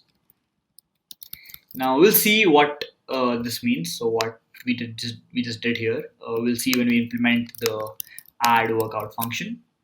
So now our table is ready, or our database is ready for workouts to be added. Now let's set up the UI and the APIs for that. So first we need a way to add a new workout, right? So main, let's create a route for that, /new, and you have to be logged in to see that view. So new workout, and let's just render a template here. So create workout.html. So this is just going to be a get where you can just see the page to create a new workout. We'll be having another function to handle the post request. So just copy all of this here. This is going to handle the post method, and this is going to be new workout post. Instead of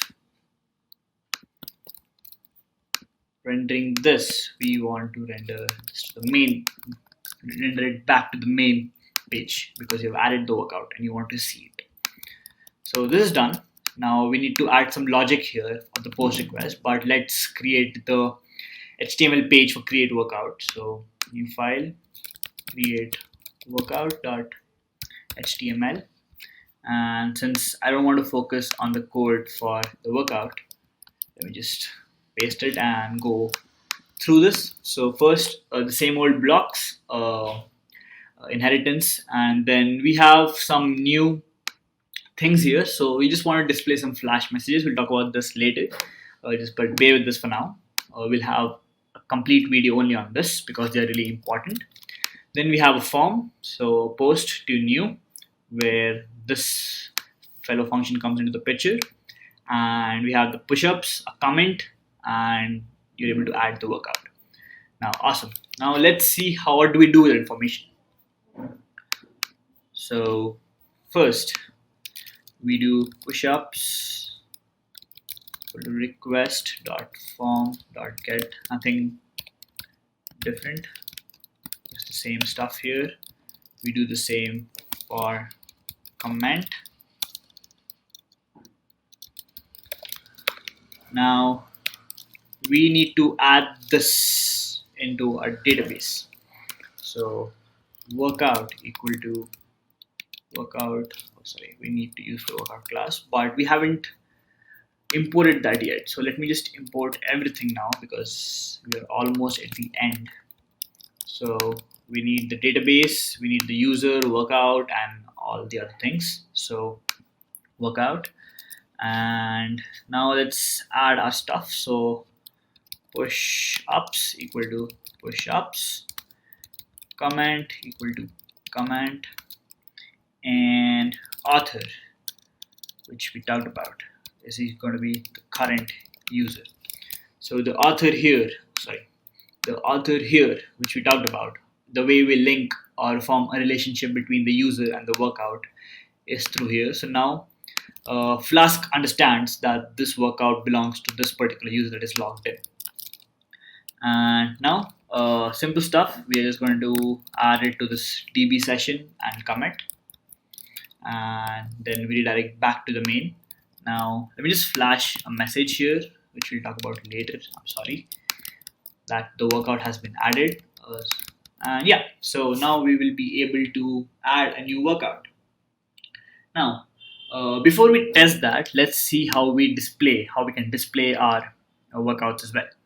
So next, let's have a function or a route called as all, where we can see all the workouts, and obviously it's going to be login protected, and we'll call this user workouts. Instead of actually redirecting to the index page, let's actually return this back to user workouts so that the user can see all the workouts. And here first we need the user, right? So user is equal to user dot query dot filter by, and we'll be filtering by email, so the current user dot email, and get the first thing we get, first, but let's use first R404. So Flask automatically shows a 404 page if the user is not in the database. And let's extract all the workouts now. So it's going to be user dot workouts. So this we're able to do because of this and this. So now that we're able to form a relationship between the user and the workout, we can directly access this. Awesome. And now let's return render template. We'll have an all workouts page made right now, where workouts equal to workouts and user equal to user to pass the information. Awesome. Now let's head here and do all workouts.html, and again copy the code. Now, so we first welcome the user. We have a table. So we have a table where we show the number of push-ups performed at, so the date and the comments. So now we access them by workout.pushups, workout.date posted with a handy way to display it and comment. Next, we have the edit and the delete button. So let's make them hash for now and not worry about them now. We'll see this in the next video. But yeah, so what is happening here? What did we all do? So first, we have a new page which just shows the new form page for creating a workout. Then when the user sends a post request, we get the push up and the comment. We create a workout object, add that to our database, commit, flash a message that has been added, and return the user back to see all the workouts. And how do we show the workouts now? So we have an all page where we get the user, by the current user that is logged in by the email. We get all the workouts, and then simply we just display or show all the workouts in Ginger templating. Now let's just confirm that whatever we have done is looking good so that we can see and run it to make sure that there are no mistakes. And by the way, oh yeah, so in the previous video we had some trouble with the logout function. We had some errors, so this is how to fix it. Somebody in the comments of the previous video also had the same solution, so thank you for that. And yeah, let's run this and see how we have done, if we got this right. So yeah, we haven't, where we cannot spell, so I cannot spell apparently. So where was that? Yep, right here. Awesome. Let's try that again, and looks like we're good to go. Let's refresh our page. Let's sign up again. So test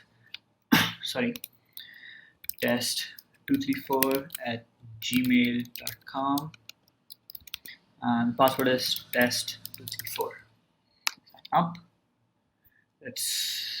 Sorry about that.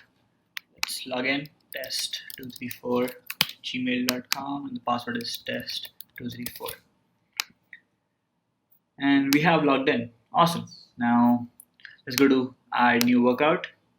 Oh wow, we didn't change that. My bad. So we go to base. This is where we have our base.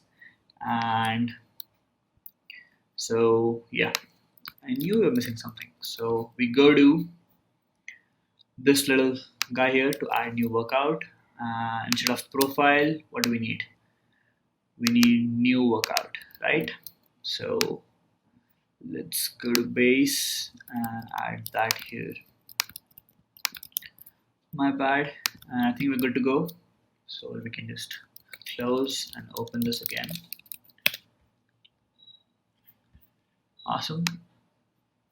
So we are still logged in. So we are still logged inside test. Let's go to add workout. I actually did do 20 push-ups today, if you believe it or not. And it was kind of fun. Add workout. And we have an error. So what is the error? No such table workout. Okay, so we made some error here. So workout, there is no table as workout. So let's see what the mistake is here.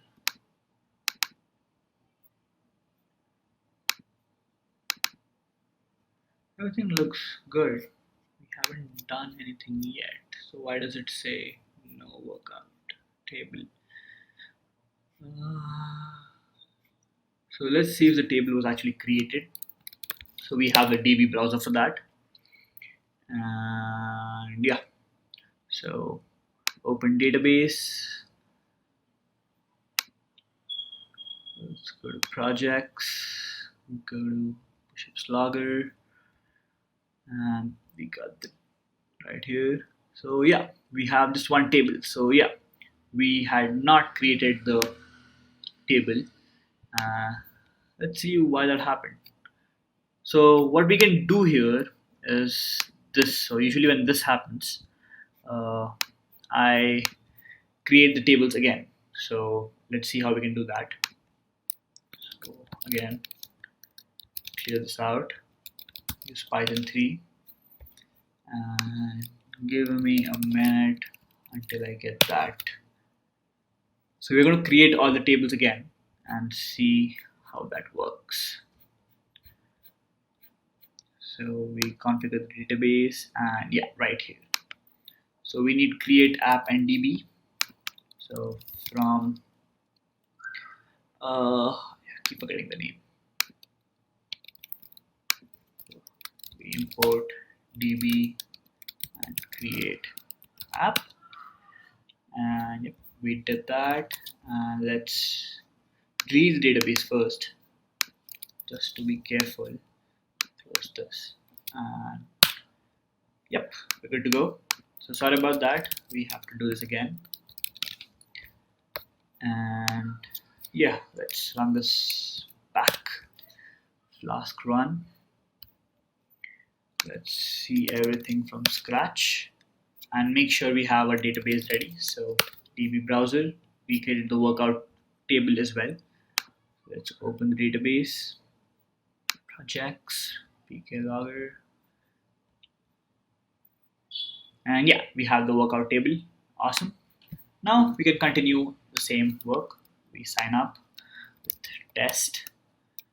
test234 at gmail.com and test234. Sign up, ignore, and let's log in. Test234 at gmail.com and test234. Login. Awesome. Now let's add a workout. So again, with 20, it was kind of fun. Add workout. And here you go. So sorry about the HTML. I'm really bad at UI, but now you can go to all workouts and oh my life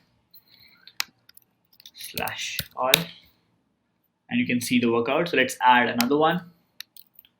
So I did 20 again. So this is a lie. Add workout, and here you go. We were able to add the workouts. We could see when they were performed, and in the next video when we do update and delete, we're going to definitely fix the HTML as well. In the previous video, we talked about CRUD operations, or create, update, delete operations, and we started that by creating a workout, or how to create and display all the workouts. In this video, we'll talk about the other two operations, which is update and delete, how to update a particular workout or delete the workout. So these three operations, create, update, delete, form the basis of Web 2.0, where a user can interact with a website to change operations or delete content on the website. So let's get started. Let's just see where we had left in the previous video. So we were here where we were logged in with test, if I'm right. Yeah, we had all the workouts. Let's add another one. So I didn't do any push-ups today, but let's just say that I did 10. I'll do 10 later, and I'll just do this later. So this is not how it should be, but well, yeah. And this got added. You can again change or sort by dates in the database, etc., etc. That's up to you. In this video, talk about edit and delete functionalities here. So we have the buttons, but they have nothing, as you can see here. And let's get into it. So first, let's close our server, and now we go to the main .py page where we had all our features ready. And now let's make the update function. So now we have to update our workouts, right? So we have to update each of our workouts. So we need a way to access each workout uniquely, or a way to have a unique ID for each workout. So that is what we did in our DB, in our models.py, where each workout has a very primary key or a unique ID. So this is how we're going to access our workouts and then update them. So let's see how we do that. So first have a main.route, and I'm going to fill this later. For now, actually, we'll talk about what's going to happen here. This is going to be a login required function because we need to be logged in for that, and update workout. And there's going to be something here as well, but yeah. So now what is going to happen here? So first, we want to access each workout, and the URL for that should be generated automatically by the workout ID. So if I want to update the first workout, so it should be workout/1/update. If I want to update the workout number 100 or the ID 100, it should be workout/100/update. So we want to have that URL be generated automatically. So this is how we can do it in Flask. So we have workout. Now the workout ID is an integer. So this is the syntax. So int, we have a colon, and what is the variable name going to be? So let's say workout ID. And how do we get this? So we'll talk about this later. And update. And now the methods are going to be get and post. So usually I used to make two different functions, right, for get and post, but today we're going to do both them in the same one to see how it works, because we haven't done that yet. So now this workout ID, how does the URL get it? So it gets it from the function parameter, so workout ID, and this is how this is passed to this using Flask. And now first thing, we need to get our workout, right? We need to get our workout, which we have. So workout equal to workout dot query dot get or 404. So now we access this workout using the workout ID. So we have the workout ID here in the parameter. So now once we have the workout, we send this to the get request of the template. So let's see how we do this. So we just do return and render template. We're going to make a page update workout.html. So update workout.html and pass in our parameter, which is workout equal to workout. Now here we have just shown you the workout ID and update workout page. We haven't received any updating information, so which is going to be the post request, where the user sends in the information which we want. So if request dot method is equal to post, so if the user has passed in some information, we need to get them back. So we're going to write that logic a bit later, but first focus on the update workout.html page. So let's go there. Templates. Let's make a new file. Update workout.html, and let me just get the code for that right now.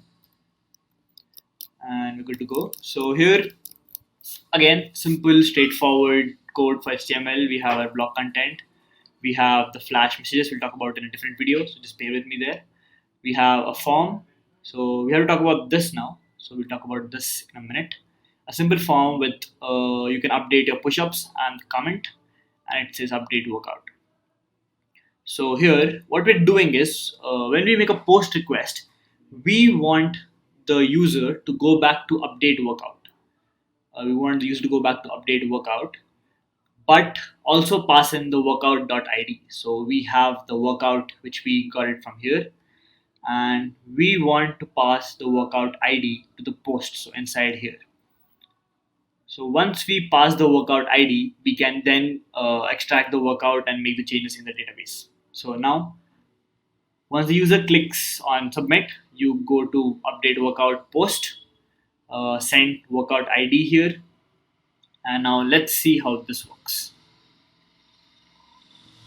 So now all we have to do here is workout dot pushups is equal to request dot form pushups. So let's take the pushups which you updated, and the same for the comment.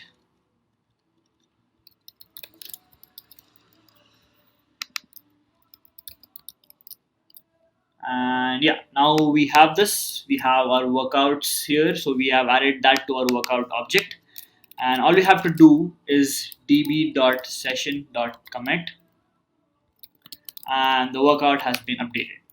And let's just give through a flash message. So I'll talk about this in the next video for sure. So your workout has been updated, and now we want to send the user back to our all workout list, right? So let's do that right now. We return the user back to user workouts, which is here /all. So what did we just do? So we were able to extract the workout, go to update workout.html using the workout ID for that specific workout. And once we do that, we go to update workout, we fill in the information, then we send a post request with the workout ID for that specific workout object, and we take the push-ups and comments and save them inside their own attributes and commit, and the workout has been updated. So let's see this in working. Hopefully we haven't done anything different which should throw an error. Oh yeah, we have to update the base. My bad, my bad. So give me a second. Let's find our base for update workout. So add new workout. Everything is good here. Nothing such. So we just have update workout, right? Oh, my bad. So it's in all workouts. Yeah, edit. So we go to all workouts, and now we need the URL for edit. So again, the URL is going to be what we have made. So update workout, workout ID is going to be workout.id. So get the current workout ID and throw that for the URL.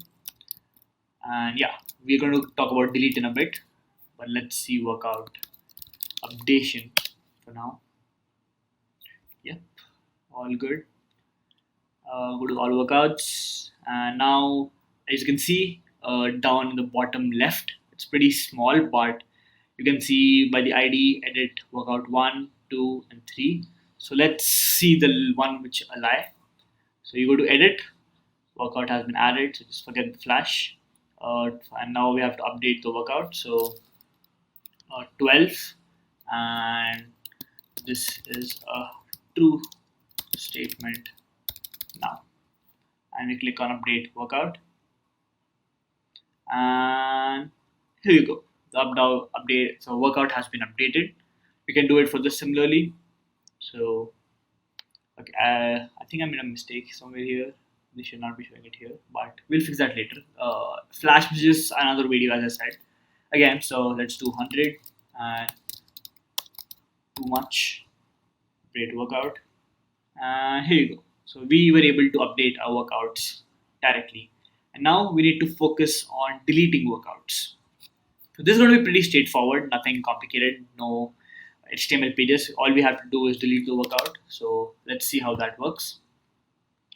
Again, each of it is going to be, each workout has to have its own ID to be deleted. So workout slash delete get and post.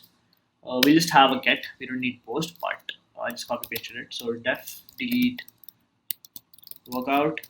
Again, you need a workout ID, and now get the workout. So we need to get the workout from here by the ID. Got the workout. Now this is a simple db.session.delete and workout. So we delete the workout object. db.session.comment. We always comment our changes, and we're good to go. We have deleted our workout, and all we have to do is redirect the user again to all the workouts. So the same thing, we get the user by get the workout by the workout ID. We delete it from the database. We commit, and then we return the user back. And let's see this in action. My bad. Yep, we're good to go. Again, we missed the HTML page. My bad, I'm really sorry. We need to go to all workouts. So let's go to all workouts again and fix our hrefs. So give me a second. Let me just get this directly on delete. So yeah, so again, main.delete workout, workout ID to workout ID. And yeah, we're good to go now. So Flask run. And let's see. So all workouts. So let's just delete the one which we have 100 workouts, 100 push-ups, right? So just click on delete, and here you go. It has been deleted. So let's delete another one and another one, and we have no push-ups. So let's do everything from scratch. Okay, so we are logged in. We have seen how that works. Go to account. We have a test user. Add new workout. Sorry about this. I have to change this in the next video. Push-ups. We did 10. First workout, add workout, and here we go. Edit. Again, let's say 10 first edited workout. update workout, and we have updated it and we delete it. So yeah, so we have built our web app where we can have user authentication using Flask-Login, and also we have created all the CRUD operations. So let's go back to how did we do it. So to create it, a simple post request where we take all the information from the user, create a workout object, add the workout object to our database and commit. Simple, pretty much, nothing complicated, and then we just show all the user workouts. How do we show the workouts? So we show it using linear templating, where for all the let me show it to you right now. So we send workouts and user. So for all workouts, we show the push-ups, date posted, and comment. Going to delete or update, we update the workout by its workout ID. So we get the user workout by the workout ID. Then once we get the information, we change the push-up and comment attributes or variables, commit them to the database and show it back. For deleting, we just delete the object which we get by the workout ID and commit. So yeah, pretty straightforward, pretty direct. So in the previous video, we talked about how we can set up our application, how we have also finished the CRUD operations in our web application, the push-ups logger, where you can log push-ups. So today we'll talk about something called as message flashing, which I have been delaying for the last couple of videos. So we'll get done with it today. We'll see what it means, how we can use it, and how it benefits our application. So before that, if you want to learn Python, if you want to understand how to write a good resume or a good cover letter, if you want to know how to prepare for software engineering jobs, for placements or internships, then my contact information is in the description, and we can have a one-on-one call where we can discuss all of this. So yeah, now that we have finished that part, let's see where we were before. So let me start my application. So it was in 5,000. Yep. So this is where we were. We had a login sign up. Let's just test it again. So test. Let me see. Okay, so let's just make another one. So test user testing at gmail.com testing. Yeah, let's sign up. Let's log in. Testing at gmail.com and testing. Let's log in. Cool. So we have logged in, and we are in our profile section. So you can add a lot of things here. I just wanted to show you how we can add our current user information from the database to the page, and how login session management works. But you can add a couple of things. You can add the name, the email. We'll add a forgot password situation later, but for now this is how it is. So this is our application. Let's add a workout to make sure that it's perfectly running. So we have our create operation right here. So 20 push-ups, did 20, gotta do a few more tonight. Add workout, and yeah, so this is what I was talking about. So these flashes which we need to fix, we need to change. So we need to see why this is occurring, what we can do about it, and how we can fix them properly and show the right messages here. So yeah, now that we have it here, let's go to all workouts. Let's go to edit and see if edit is working. So we did 21, did one more update workout, and yep, this is working properly. And delete, post has been deleted. Awesome. So yeah, we want to know what all of this was. So simple text which is shown about what operation has been done, but it is officially called as message flashing. So good applications and user interfaces are all about feedback. If the user does not get enough feedback, they will probably end up hitting the application. So if I add a new workout and I don't get information about did my workout actually get added, I can see the workout that it has been added, but I also need some dialogue, that some feedback that yeah, my workout which I have updated has been added, or it has been updated or deleted. So Flask provides a really simple way to give feedback to a user with the flashing system. So the flashing system basically makes it possible to record a message at the end of a request and access it in the next request and only the next request. This is usually combined with a layout template that does this. We should make sure that some browsers enforce a limit on the cookie size.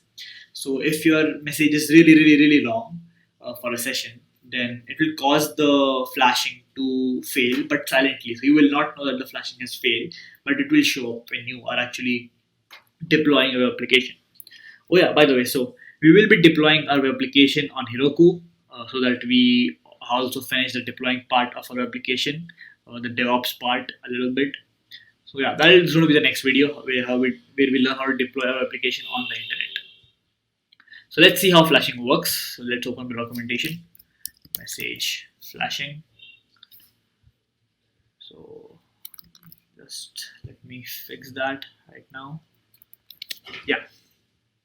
So this is how it looks like. So we have a simple documentation where they explain how they flash you were successfully logged in. So if a user has logged in, then you say you use Flash, so you import Flash and see you were successfully logged in. And in the layout page, we use Ginger template, and with messages we use the get flashed messages from the Flash import. And once you get the messages, if there are any messages, so sometimes you don't flash anything, but you might when you have a post request. So there we can have if messages do this, and for all the messages list them out. And you have the flashes class provided by again Flash. So yeah, this is how it looks like, a simple with statement with if, else, end with, end if, and you're done. So we have used this in our application as well, but since I have been ignoring the HTML part of it for a long time, we'll actually get into this. So first, let's see where do we actually use it. Where do we actually use Flash in our application? So first, we have our new workout post where we update or add a new workout. Not update, but just add a new workout. So we flash that the workout has been added to user workouts. So let's see what our user workouts look like. So user workouts is all about all workout.html, right? So let's go to all workout.html.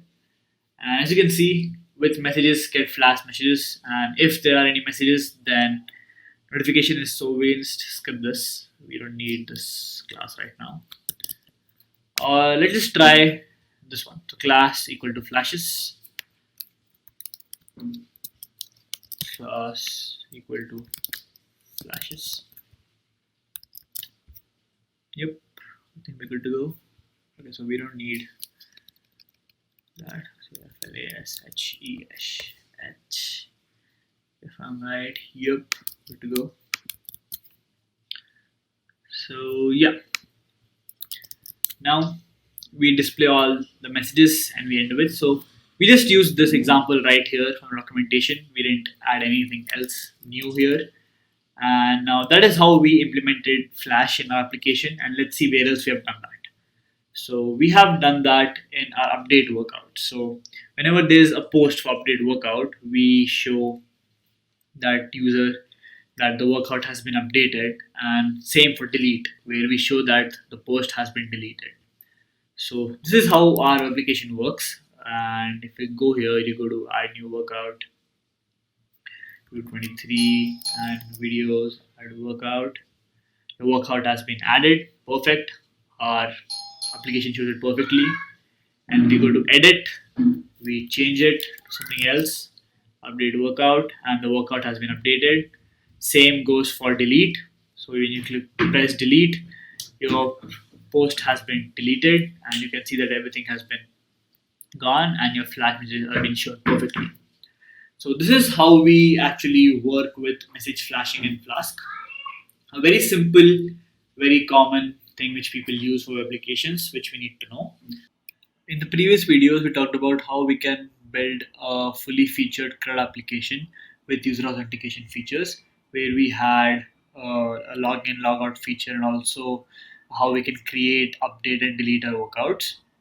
In this video, we'll talk about something called as pagination and how pagination works in Flask. So let's see how our app looks like.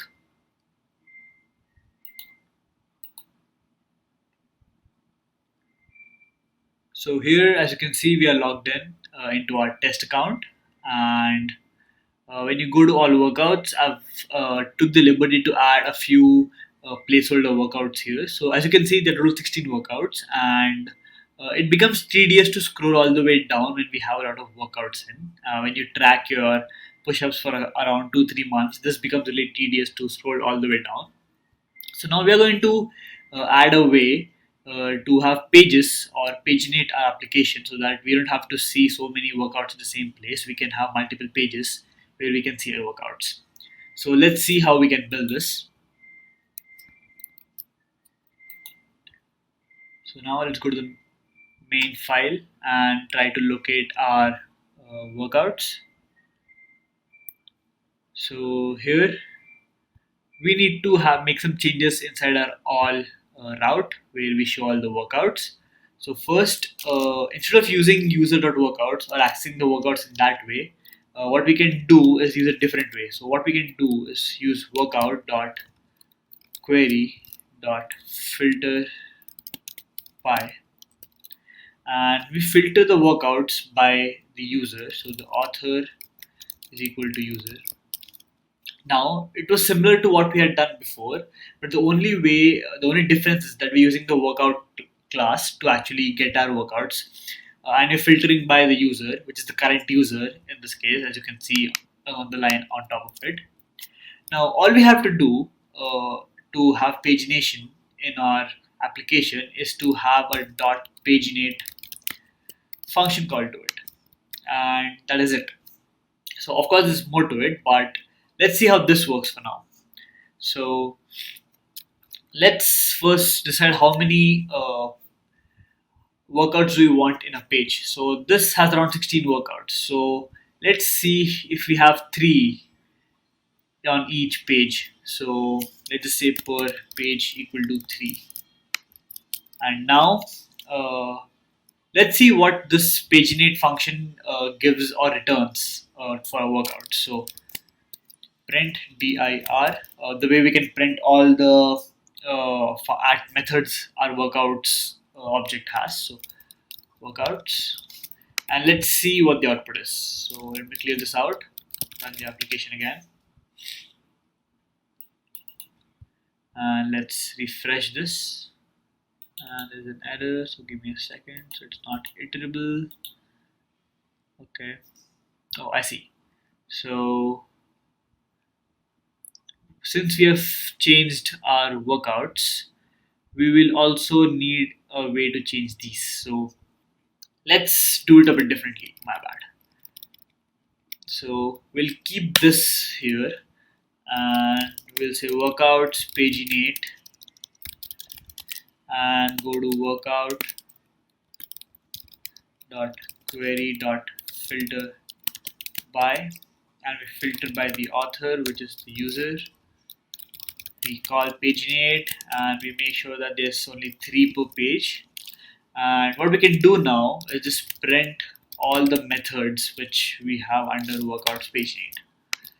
So yeah, now we won't break the application, because once we have our paginate method on our object, we need a different way to handle these for loops here. So yeah, this should work now. Let's go back and change our server, and let's refresh. As you can see, it's not breaking, and here we see all the methods that are available with our workouts object. So we have the class, attribute, new, reduce. So for pages, we have has next, has previous, items inside each page, how to iterate or iterate through pages, the next page, which page it is currently in, the per page items, previous, etc., etc. So now we can use these methods to actually have pagination inside our application. So let's see how that works. First, let's just print some method just to make sure it's working. So let's just print items workout.paginate items and print workout.paginate.page. So we want to see the items inside each page and also the page on which we are. So let's run it again. And we can refresh our page. And as you can see, we have only workouts 2, 3, 4. Only 3 workouts in our first page, and we are on the first page. So now we know that the paginate method works, and let's see how we can include this or connect this with our front end and make sure this works properly. So now what we need to do is first we can, sorry about that, we can remove this and now replace this with our workouts variable and completely move this. First, now that we have pagination into our web app, we need to know, or we need to tell our application which page to be in, right? So what we can do is whenever we change a page or whenever we go to the next page, we have a different URL where it's question mark page equal to something.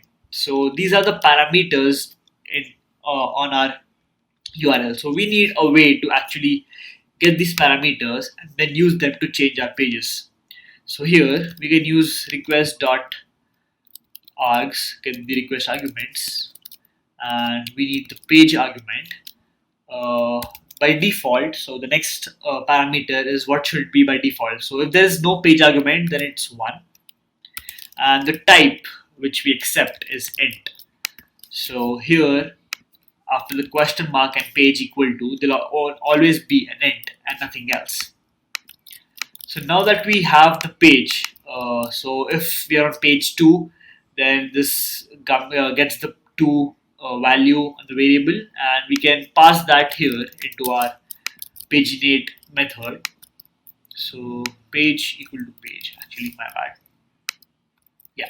So what is happening here? So first, we by default are on the first page where we see all the initial workouts, and then we pass and when we go to the next workout and when we press the button for the next workout, we get a different URL. So it's going to be page equal to 2. So this 2 is sent back to the page variable, and it is sent back to the paginate method, and the workouts 4, 5, 6 are then shown on the HTML page. Now that we have we are almost done with the backend, let's see how we can connect this to the front end to show the pages into our web page. So let's make some changes here. So first, I don't think it's good to have everything on this left side. So let's change that first. Let's center everything. So I'll just use a center tag. Won't make it complicated. Just get everything inside this, and let's use this tag again and do this once more. So yeah, so let's just see if that was right and everything is centered now. So we just need a simple all, and okay, my bad. So yeah, since we have made some changes here, we will not be able to render this one properly, but let's talk about the centering later and focus on pagination. So first, now we cannot use for workout and workouts because workouts is now an object. So we need to use workout.items, which is going to be our loop to loop through all the workouts and get the push-ups number, comment, and date posted. And next, we need to make some changes or add a few things inside our file. So let's see what they are. So first, we need to loop through all the pages that we have. So we use Ginger templating here for page num in workouts dot iter pages. We saw this when we were listing all the methods. And let's see what parameters to add. So I'll just add the parameters and then let you know what they do. So left edge equal to 1, right edge equal to 1, left current equal to 1, and right current equal to 1. Okay, so now what did we do here? So when we are iterating through our pages, so when we have those buttons to navigate through different pages, we just want to show one page on the left of the current page, one on the right edge, and one just adjacent to the current page, and one just adjacent to the right. So we don't want to populate our entire pages list with all the pages. Suppose you have 100 pages, you don't want to show 1 to 100 buttons on the bottom, right? So we'll just show one current page, or one current page, left to the current page, right to the current page, and the rightmost page, so that it's a bit smoother. And now we need to have some conditions. So let's see what they are. So if we are on the page which is currently open, so if workouts dot page is equal to the page now.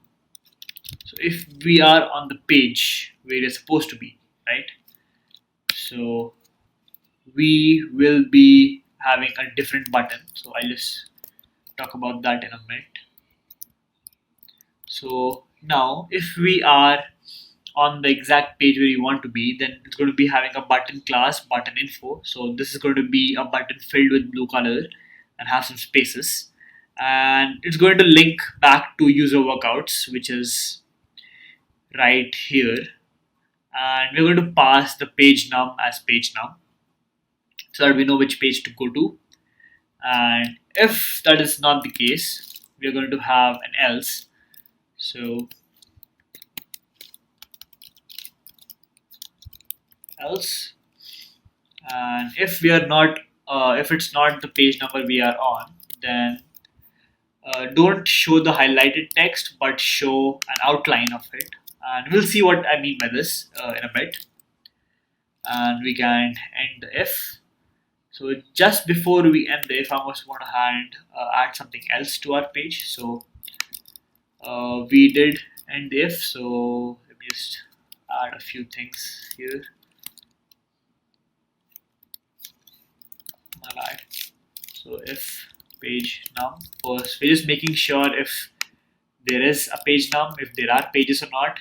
If there are pages, then check which page we are on. If we are on the current page, then show that button differently, or else show the outline of the button. And when we are only showing left edge, right edge, and one left current and right current, we want to show everything else by a dot dot dot, so that we know that there's something in between them. And yeah, so I think we're good to go. We were able to handle everything properly. So what changes did we make here? So we iterate through all the pages, make sure the parameters are right. If the pages exist, then if we are on the current page, show a different button. If we are not on the current page, then show a different button. And if we have a lot of pages in between, show the dot dot dot symbols, so that we know that there is differences here. And yeah, so now we can run our application and see what we've done. Let's refresh this.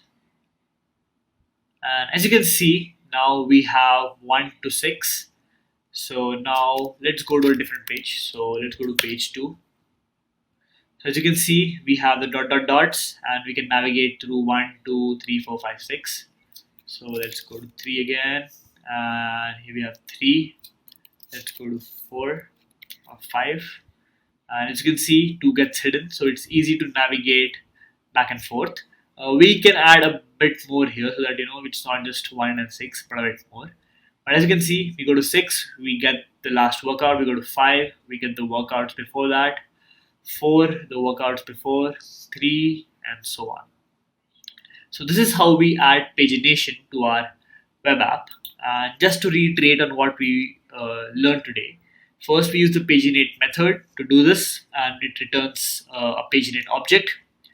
Then we make sure that there are only 3 per page. So this is up to you. You can decide how to have how many number of workouts you want in a single page.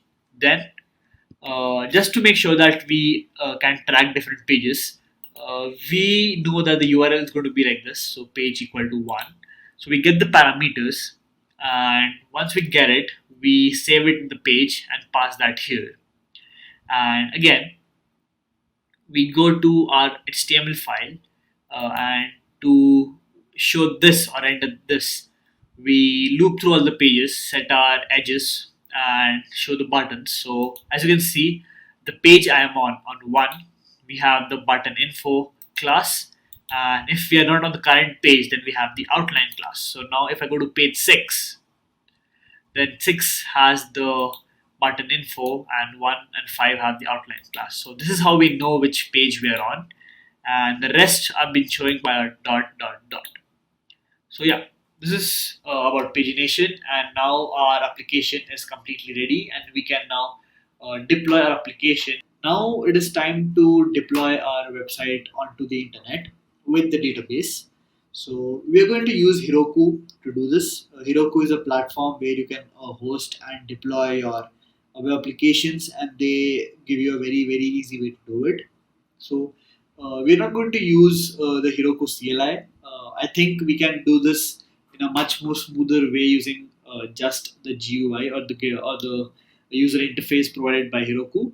All you need to push or deploy your website to the internet or web app to the internet is a GitHub account and a Heroku account. So before we move forward with this video or tutorial, make sure that you have a GitHub account ready and you also have a Heroku account ready. It's completely free to make both of them, and even today we're going to deploy our website or web app for free.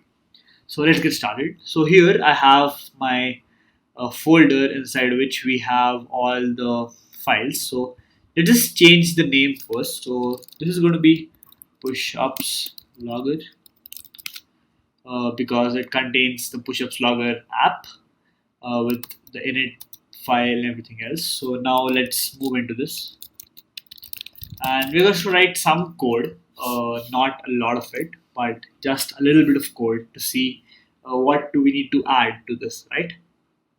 So my bad. We don't need to go here. We need to take it a step back. Yep, and we need to go here. So we need to have some files around our push-ups logger app. So this is our app. Let me just delete this and get it out of the way. This is something which happens on my laptop. Don't worry about it. It's how I back up my files to the drive. So it adds an icon file. So don't worry about that. So we have our push-ups logger app, which works perfectly, and we need to add a few files. So first we need to have a requirements.txt file, which stores all the pip packages that we have used in our app. So we have used Flask, we have used Flask-RESTful, Flask-Login, we have used, where was that? Work security, I don't know how to pronounce that, but this .security. So we have used so many packages, and we need to have requirements.txt so that we can tell Heroku that before you start the application, you need to download these packages and then start the application. So usually what you do or what people do is they use something called a pip freeze, and that saves all the names of all the packages that you have in that environment. If you have a virtual environment, then all the packages in the virtual environment into that requirements.txt file. But I usually don't use that for small projects, so I'll show you something better. So this is open source, completely open source. It has an Apache license, so please go through that. And this guy made this project called as piprex. So it generates the txt file for any project based on the imports, which is exactly what we want. And very easy to install. Pip install piprex, and you're good to go. And he also talks about why not pip freeze. So pip freeze only saves the packages that are installed with pip install in your environment. It saves all the packages in the environment, including that the ones that you don't use in your current project. And that is a problem. And sometimes we need to just create this without installing modules, right? So this is exactly what we'll be using. So here we have our pushups logger inside, and we need to have a requirements or txt file on the same level. So all we do is pip rex and a dot, which is that look inside the current folder, and we press enter, and we have made it. So let's just see this here. So we have made a requirements.txt file, perfect. And you just need another thing. So you need something called as Gunicon. So we just need this. It's a web server gateway interface server module which you need when you're hosting websites. So all you have to do is just do pip3 or pip install Gunicon, and you'll have it, and then just add it here just to make sure that it's there. And yeah, now that we have finished our requirements.txt file, we just need another file which is called as a proc file. So let me just write the file. Oh, I misspelled it, my bad. It's proc file. So as you can see, we already has the Heroku symbol right here. So the proc file is how the project knows, or how Heroku knows that what it needs to do with the project. So let me just show you what we have. So web Gunicon app. So I'll just tell you what all of this is about. So first, we tell Heroku that it is a website or web-based project, and please use the Gunicon server. Let me show you what Gunicon is again. Please use the Python web server gateway interface to host our application on the website. And the next is app. So the first app is your file or the folder where your Flask app is. So we haven't made this yet. We don't have an app, a file named app or a folder named app. And the second app here is the Flask app which you have, which is basically this return app. So this Flask app. So how are we going to make this? Let's see how we do that. So we create a new file, app.py, and we'll just add some simple stuff. So just don't mind me here. Just copy these simple things and just paste them here. Yeah. So what did we do here? So from pushups logger, so from our application, we import create app. So create app is inside init.py. So it is going to be there when we always import, and then we say app equal to create app because it returns the app. And if name equal to main, we run our application. So we have a place or a file where we can actually run our applications from, which we need to direct this to Heroku. That's it. So we can use Flask run, and we can use environment variables and export the path, but this is a much easier way to do it. So we have everything ready. We have a requirements.txt file. We have a proc file. We have app.py, which runs our application. You can just type python3 app.py and get the server running. Now that you have done, and now that we are ready with all of this, all you need to do is just push all of this to your GitHub repository. So I already have one here. The link is in the description as well. So all you need to do is make a new repository and push your code, all of this inside a repo with the name pushups logger. So tutorials don't mind this folder. It is only a tutorial or a video wise source code, which is not going to be used by Heroku.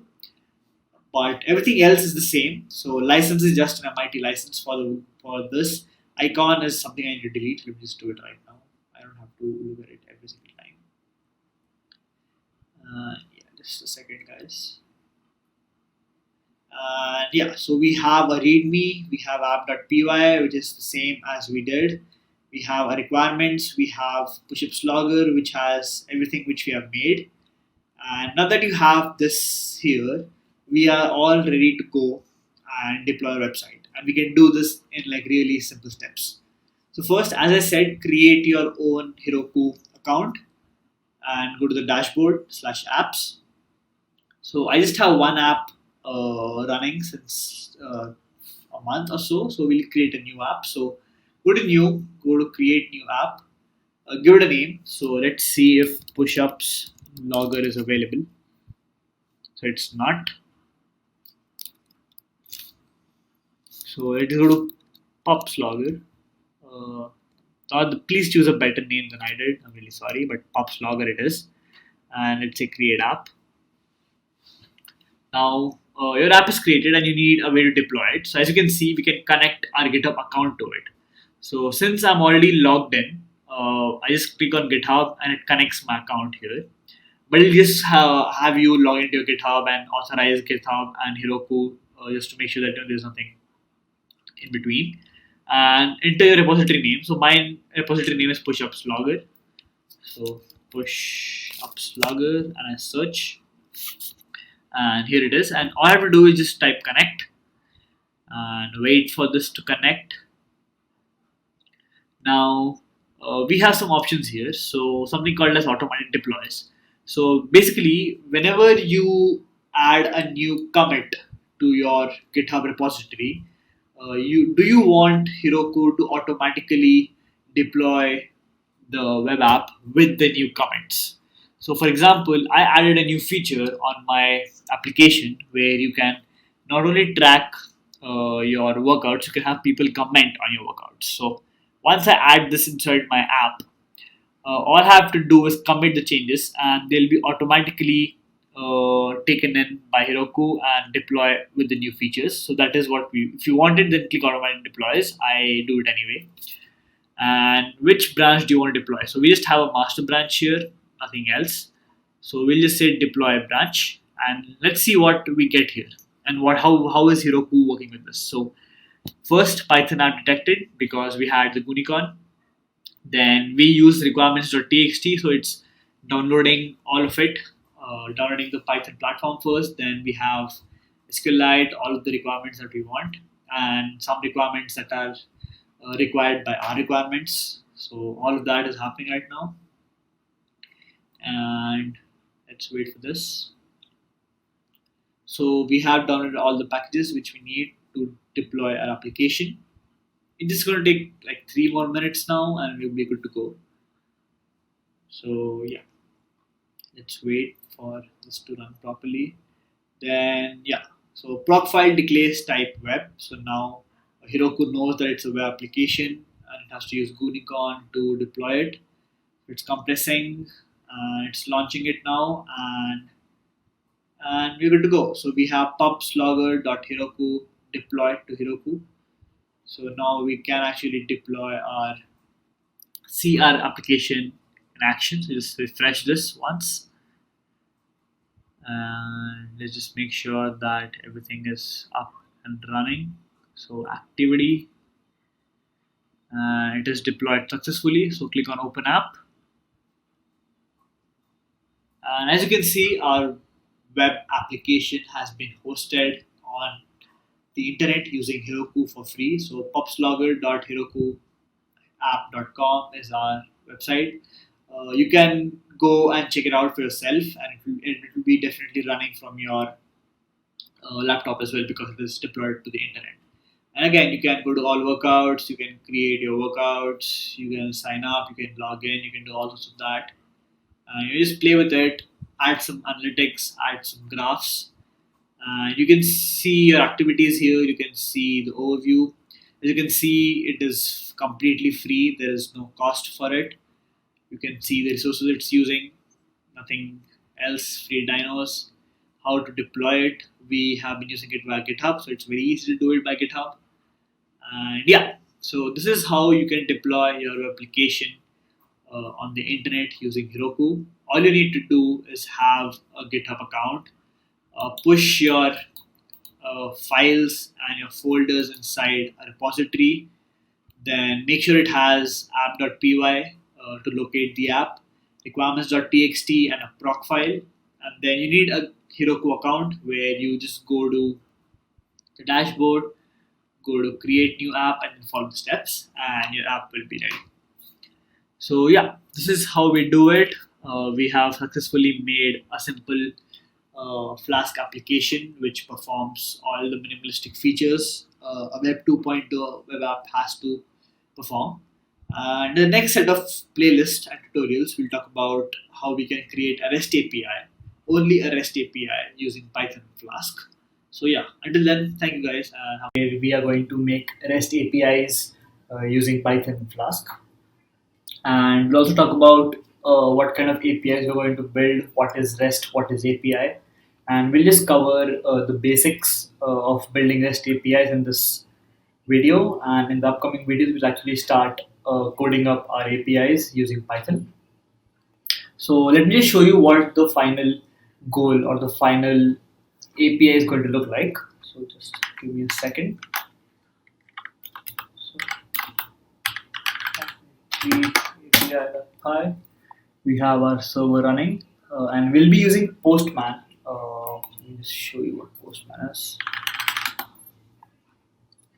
So for all our to check whether our APIs are working or not, we're going to use something called as Postman, which is a collaborative platform for API development. So make sure you have this downloaded. It's free to download this, and the link is postman.com. And you can use this. We'll be using this to actually build our API and see whether the API is working or not. It's pretty simple and pretty easy to use. Let me just show you what it is.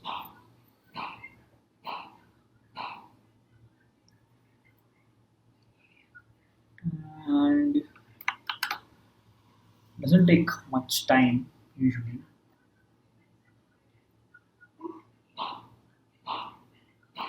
And yeah, we're good to go.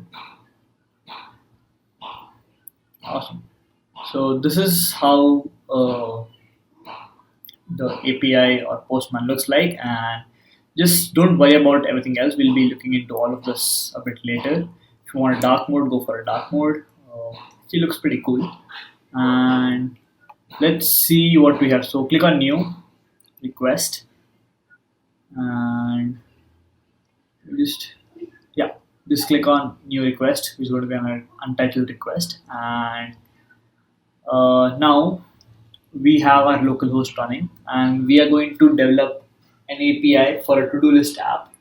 So a to-do list app has a lot of features where you can add your tasks to the to-do list, you can update your tasks, and you can delete your tasks in a to-do list app. So we're going to make an API which handles all of this, handles how to add your tasks, how to update your tasks and delete your tasks, but we'll only be developing the backend or the APIs for it. Let me show you what that looks like. So let's just see all the to-dos which we have, and we have none now. So let's add some.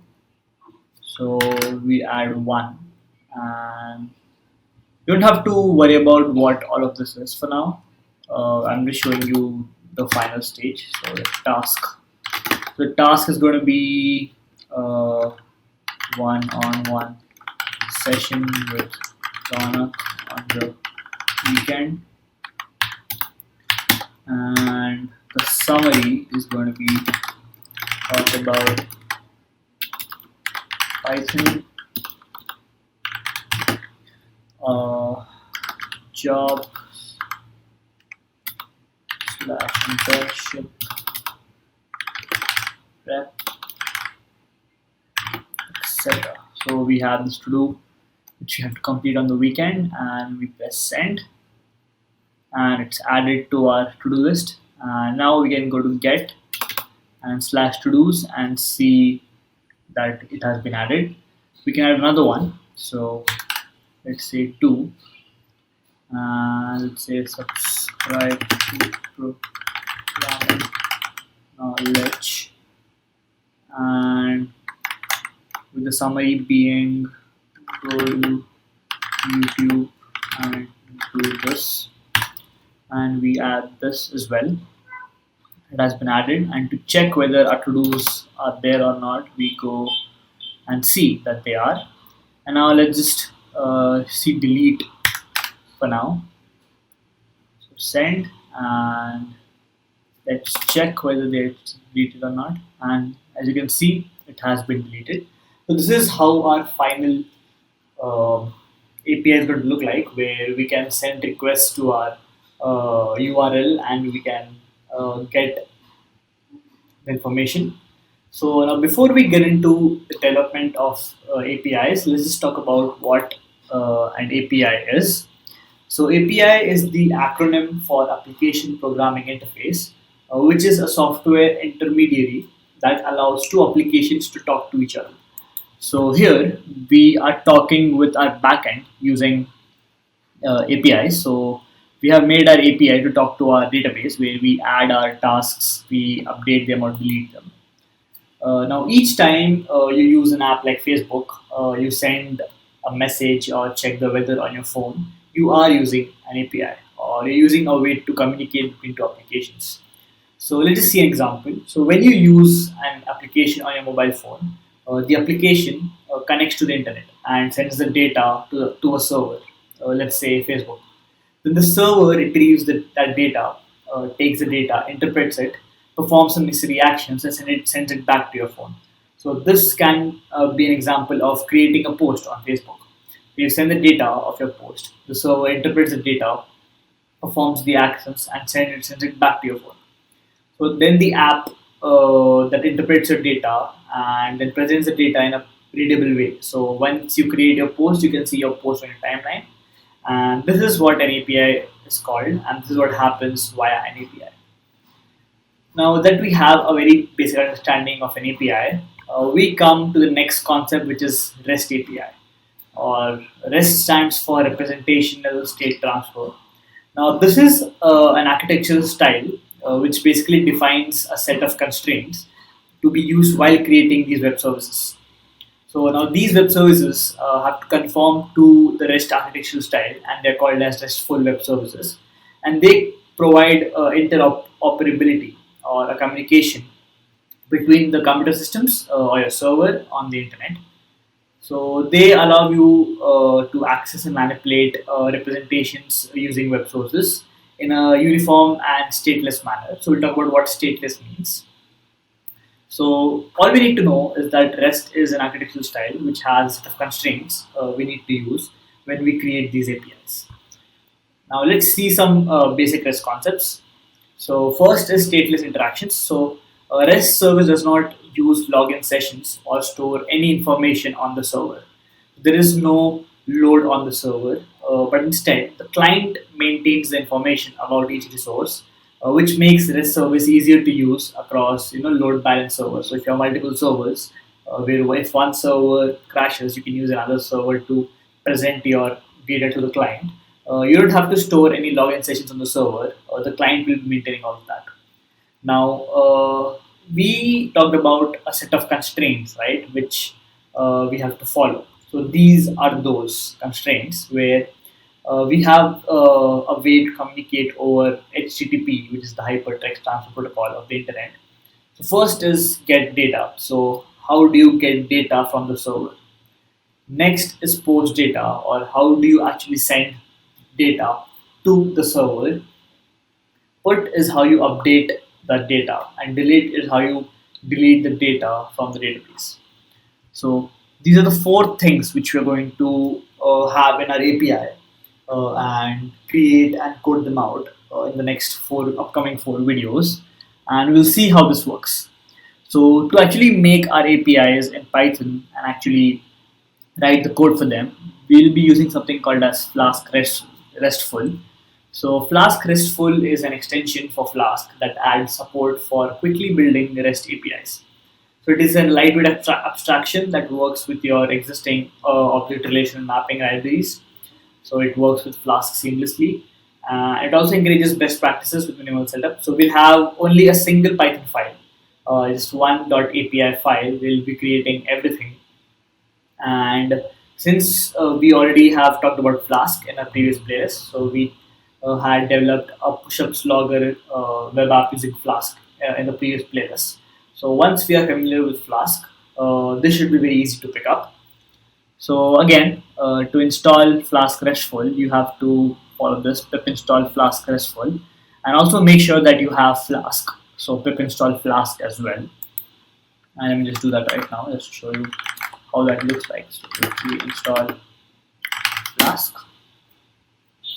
I already have it. So the next thing is quickly install Flask-RESTful. And yeah, so make sure that you have all of this and you have Python 3 as well. Let me just show you how it's going to look like. So all we are going to have is one database and one API.py file. That's it. So we are going to develop this API, which is a very common example when we start learning about REST APIs in general, how to create them. One of the most basic examples is a to-do list app or a to-do list API where we can get the APIs, create them, delete them, and it is actually do update as well now. So so we have one and let's update it. So now I don't want to update the task. The task is going to be a one-on-one session with Ronak, but the summary is going to be email him to set the call. And I can click on send. Okay, oh sorry, the server is not open, my bad. Okay, yeah, now the server is open. I'm trying, and yep. Now when we see all the tasks which we have, you can see that the summary has been updated. So this is what we're going to do. So in this video, we're going to jump straight into the code and see how we can start building our API. So in this video, the second video of the next three videos, total of 5 videos. In this video, we're going to talk about a simple basic hello world using REST APIs or using Flask-RESTful. So let's see how that looks like.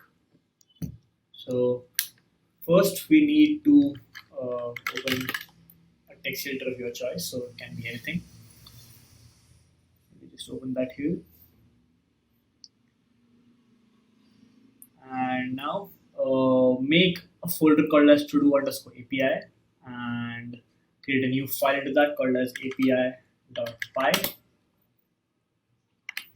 Now first we need to import Flask and Flask-RESTful. So make sure that you have Flask and Flask-RESTful installed. I showed you how to do that in the previous video. So let's make sure you have both them. So from Flask import Flask and from what do we need? Flask-RESTful import. So we need two things. So we need resource, which is going to handle our API, and we need the API class to actually instantiate our API. So okay, now we have the two basic things we need to start building our REST API. So let's initialize our app. So app equal Flask name, and we need to initialize our API. So API is going to be API of the app. Now we have our basic API ready. So let's just start the server first. So if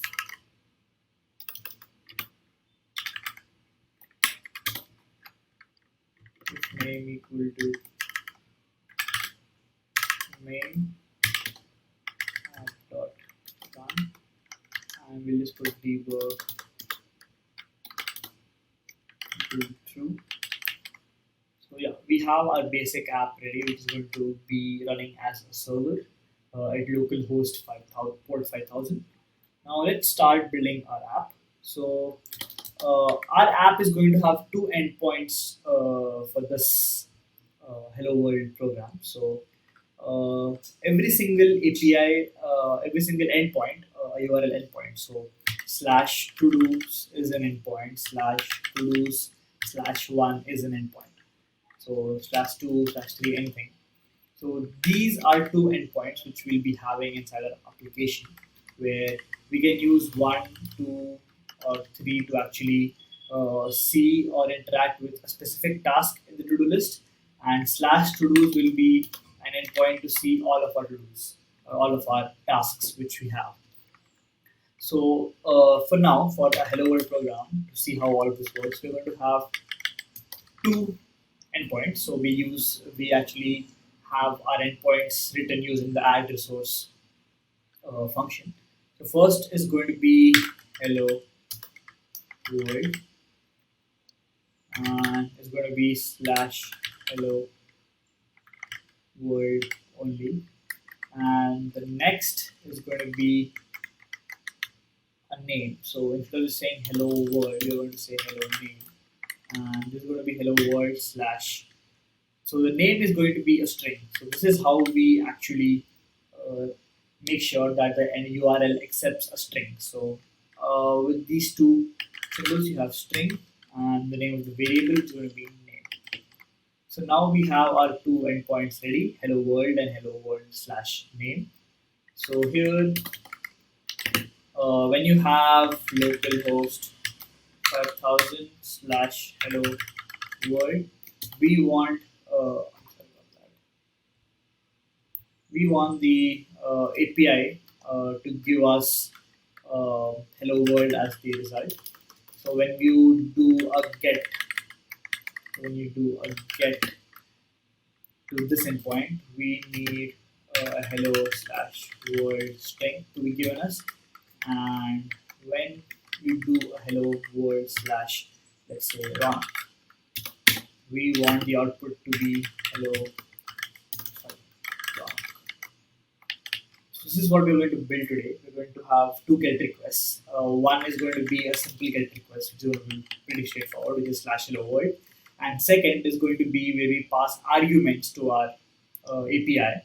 So this is an argument which is going to be a string of the variable name. So we're going to pass these arguments and see how we can get the results back from the server or get the data back from the server. So let's build our API. So first we're going to have hello world, and we're going to inherit from resource. And as these two are going to be get APIs, we have a function called as get, and this is going to take in nothing. So it's just going to show us hello world, right? So we just have to return something when the server gets a get request, and make sure that the what you return is serializable. So we're going to use JSON, JavaScript documentation, to actually return all of our information. So we're going to return the data to the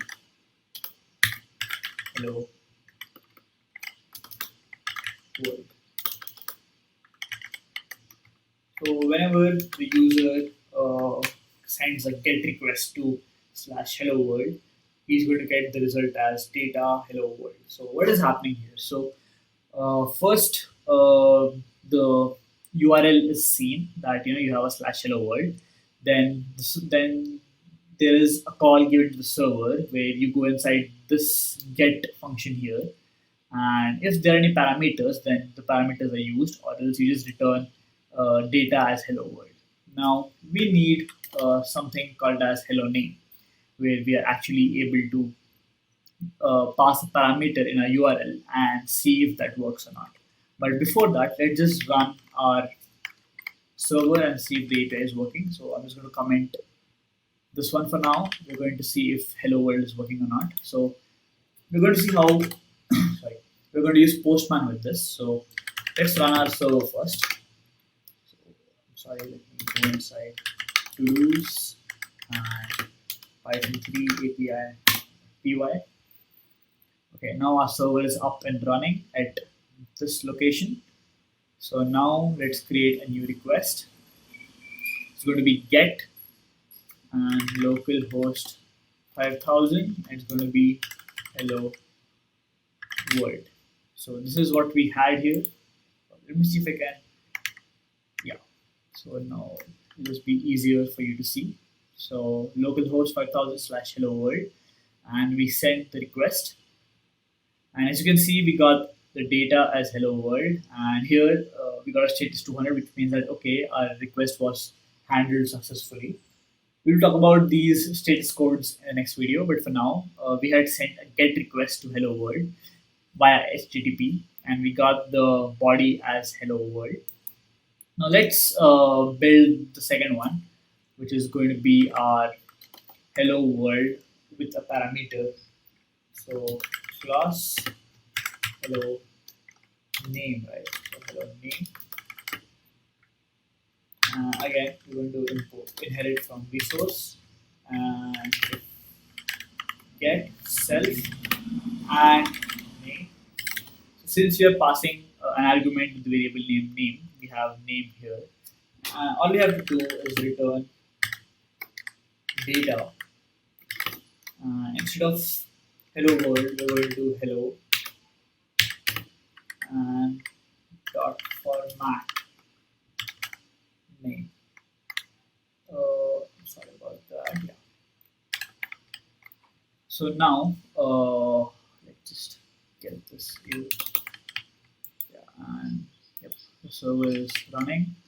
Now, what did we do here? So for every single URL endpoint, you need to have a new class, which is kind of bad. So I was thinking of doing something where, since we have slash hello world, I wanted to mix both of them into one single class, but I was able to see that we cannot do it. So for every single URL endpoint, you need a class of its own. So now we need a hello world slash string. So now, when you pass something here, so for example, give me a second, yeah. So if you pass get localhost 5000 hello world slash Ronak, the name variable stores Ronak as a string, sends it to this function, get function, and then you can use this anywhere inside your function to do anything you want. This is how it works behind the scenes. Now let's see if this works in action. So now we have a get request but to Ronak, and we press send. And as you can see, we have our data hello Ronak here. And again, if you want anything else, so let's say programming. Sorry about that. Programming. You press send, and you get hello slash programming. So this is how we can send get requests to our server, and also have a parameterized get request sent to the server. So we'll be creating tasks using the tool, using an API which we'll be creating on our own. We'll be updating those tasks and also deleting them, and you can also have a way to get those tasks back to us using the API. So this is what we're going to do in this video and the next upcoming two videos. In this video, we'll be making our get and post request in our to-do list API. And in the next video, we'll talk about the put and delete request. And in the final video, we'll actually integrate our API with a database that can be used, which can be again then deployed and be used by everyone around the world. So let's get started. Let's start preparing our to-do list API. First, let's go into our application where you're making it. So it was, I think, to do API, and let's open up our code. And here it is. So we had made a hello world program before, but I've deleted the hello world part from the code, and we just have a very simple Flask server with an API object instantiated. Now let's see how we can make our to-do list API. So first, we need the endpoints. We need URL endpoints for our API, right? So let's say API.addResource. This is how we add our API, and each API is going to be, each URL endpoint has to be a class in itself. So this is going to be slash reduce slash integer, and it's going to be to do ID. So this is how we are going to access each and every task in our to-do list using a to-do ID or a unique ID which is associated with each task in our to-do list. So now let's go ahead and make our class, which is going to be to do, and we are going to inherit from resource again. Now we are going to make a get and post request for this video. So the get request to get that particular task using the task to do ID, and post to actually send our data back to the server, or send our task, or save our task in the server. In the fifth video, we'll be saving it in our database, but that is what we're going to do today. So let's have a get request which accepts to do ID as an argument, and now we have to return something, right? So we have to return something here, and that something is going to be the task which we can access using a to do ID. So let's make our interim database. So basically a way where we store all of our to-do lists. So it's called to-dos, and we have to always return something that is serializable, basically in JSON format. So a very close mimic of JSON in Python is dictionary. So we're going to make a dictionary and then access our task and our data using that dictionary. Sorry about that. And yeah. Now our to-dos database. So this is going to be an actual SQL database in the final video, but now we're just going to work with a simple Python dictionary. This is going to be in this format. So we'll have the to-do ID. So let's say 1, and each to-do ID is going to have the task, and the task is going to be of two.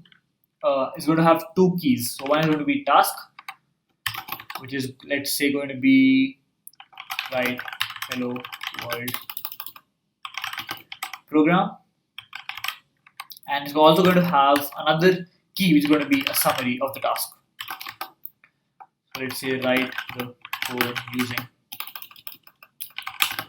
Python. Now each of our tasks is going to have a unique task ID here, and is also going to have the task dictionary, which is going to be having two keys, the task and the summary. Now all we have to do here is return the to-dos by the to-do ID, and this is how we can actually get our task back from the server. Now if you see here, we are actually returning the dictionary inside, or the value in which to-do ID is the key. So the value here is this piece of data, and if you see, this is already in a dictionary format, so it can directly be returned using the get request, and we don't have to serialize it any further. Now let's see this in action, and let's see if our get API actually works. So now again, we need to use Postman to actually see if we are able to get a request successfully or not. It is the easiest way to do it. So just give it a minute. It should open. So we had talked about Postman in our previous video. I had gone through very simple basics of Postman. We are not going to be using Postman in a very complicated format today. So yeah, let's wait. It shouldn't take that much time. It usually doesn't, but I don't know why it's taking a lot of time today. No problem. Should open right now. I really need to change or update my laptop, but yeah, we're here. So awesome. Now let's run our server first. So api.py. Let's just save it again. Sorry. And yeah, now we can access our task 1 using this URL endpoint, which is /todo/end. So we do /1 and press send, and we get our task, which is the task write hello world program, and the summary being write the code using Python. Now this is how we can get our task using our task ID, and now let's see how we can get a list of all of our tasks. So now we need to have a URL endpoint where you can get a list of all the tasks. So let's make more than one task here. So let's say 2, and let me copy this, and let's also have 3. So now we have 3 tasks. So let's just say this is task 2, and this is task 3, and the summary, let's say writing task 2, and the summary for this is going to be this is task 3. Now this is how we write our tasks, and we need a way to get a list of all of our tasks, right? Because we usually don't just see one single task. We want to see a list of all of our tasks in a to-do list, and then we can work with it. So now let's have another URL endpoint for this, and let's call it to-do list. So each endpoint is going to have its own class. Let's say slash to-dos. That's it. So slash to-dos will give us a list of all of our to-dos tasks, and to-do slash to-do ID is going to give us the particular task. So let's just implement it right now. To-do list, inherit from resource, and all we have to do here is return to-dos. So, oh sorry, my bad. We make get, and then we return to-dos.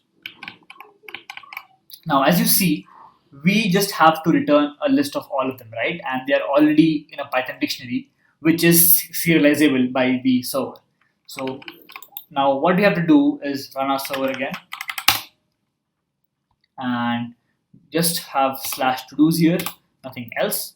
Press send, and as you can see, we get a list of all of our tasks.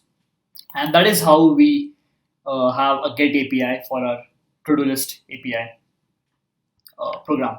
Now, next thing which we have to do is have a way to send a task to the server, or actually write a task, right?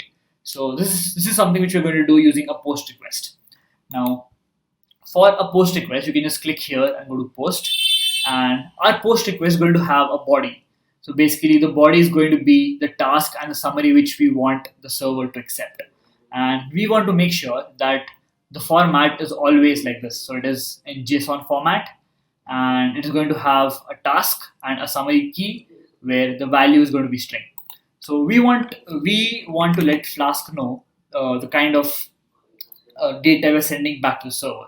So we need to parse that data, parse the body, and then add it or append it to our Python dictionary. So for that, we need to have a request parser called as recparse right here.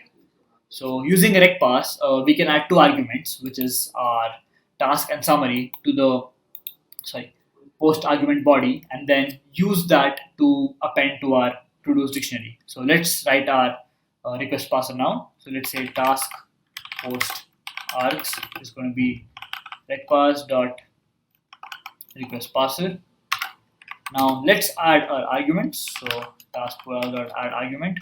The first is going to be task, and it's going to accept a type string, and the required is going to be true. So it is compulsory to add a task, and when a user is not able to or has not done that, then we are going to have a help here which is going to say task is required, so that the user knows what to accept and expect.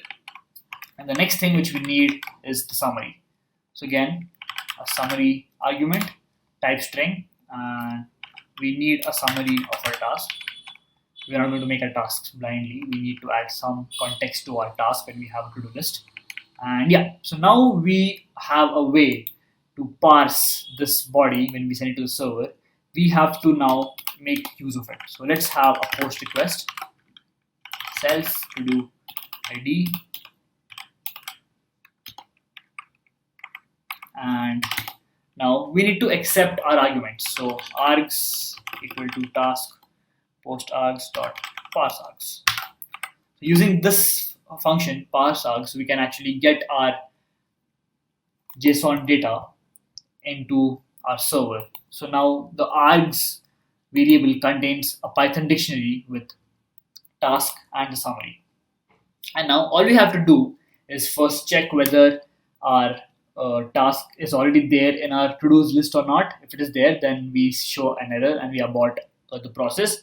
And if the task is not there, then we append the task to our to-do list. So first check if the task already exists or not. So if to-do ID in to-dos. So if the key to-do ID is already there, then we abort. So abort is again a function by Flask-RESTful. So we abort. We send a 409 code, and we just say task ID already taken. And if there is no to-do ID or no new task of the same ID, then we append it. So we just do to-do ID is equal to, so we have our task, and it's going to be rx task, and we have the summary, it's going to be rx summary. So this is how we append our tasks to our to-dos Python dictionary. Now this dictionary is going to be static. It is not going to change or keep adding data to it every time we close the server, because it's a Python dictionary. It's going to get instantiated every single time we run the server. So in the fifth video and the final video, we're going to actually migrate our dictionary to an actual database, which is then going to store our data in a long-term manner. But for now, let's see how we can add or send data or post a to-do task. So yeah, our server is still running. So we have everything ready here. And now let's first see how many tasks we have. So we do a get and we press a send, and we have 3 tasks now, 1, 2, 3, as you can see here.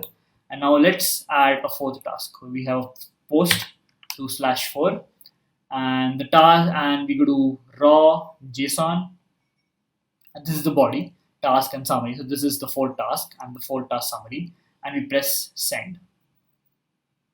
And my bad again, we have to return something, right? So let's return the same thing which we have added. So to do ID.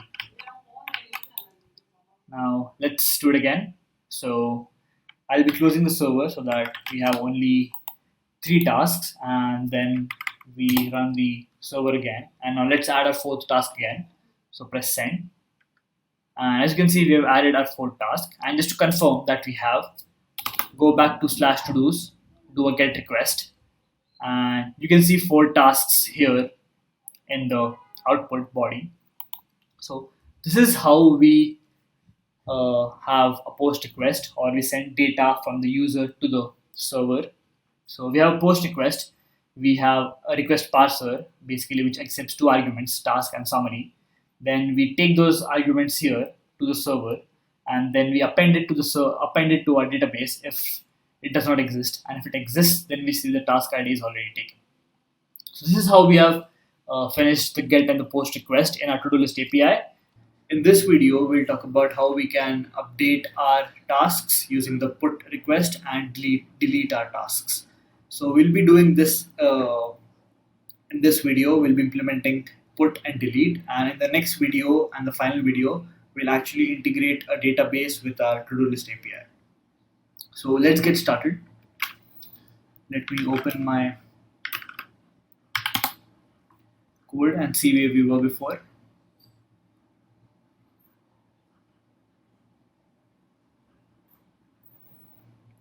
This is where we were in the previous video, where we had implemented the get and the post request.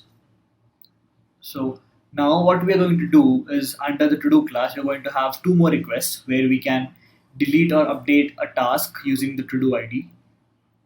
So first, let's implement delete, as delete is very easy to implement, and we can get that done in a really small fraction of time.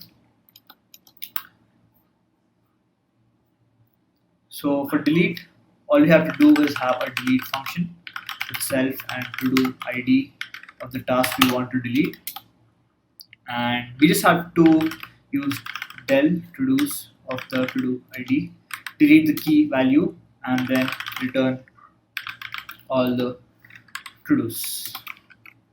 And this is how we directly delete our tasks, individual tasks, using the to-do ID, using the delete request. Now we have to implement the put request, where we actually update our tasks using the REST API. Now let's do that. So put self and to-do ID. Now since we are updating a task, we need to send some information to the server, right? So again, we need to parse our request and make sure that we have a specific way or a method in which we can edit or update our tasks. So we are going to make another request parser for the put request. So task put args is equal to request dot request parser. And now we can add our two arguments which we have had before, but there'll be a slight change. So now what we have to do is we people can either update the task or the summary or both. So it is optional to actually update your tasks. So we have to remove the required parameter from here, and we have to modify the help part as well. So for update, we will not have a help parameter because the user knows what he wants to update. So we'll just accept a string with task or summary, and we should be good to go. Now that we have a request parser, what we can do is implement the code to update our to-do list with the arguments which we get. So similarly, as we did in post, we do args equal to task, put args dot parse args. So now args contains what we need. So first we check whether the to-do ID is in to-dos or not. If it is not in the to-dos database, then we cannot update what is not there. So we abort and we see that the task does not exist. So we cannot update the task.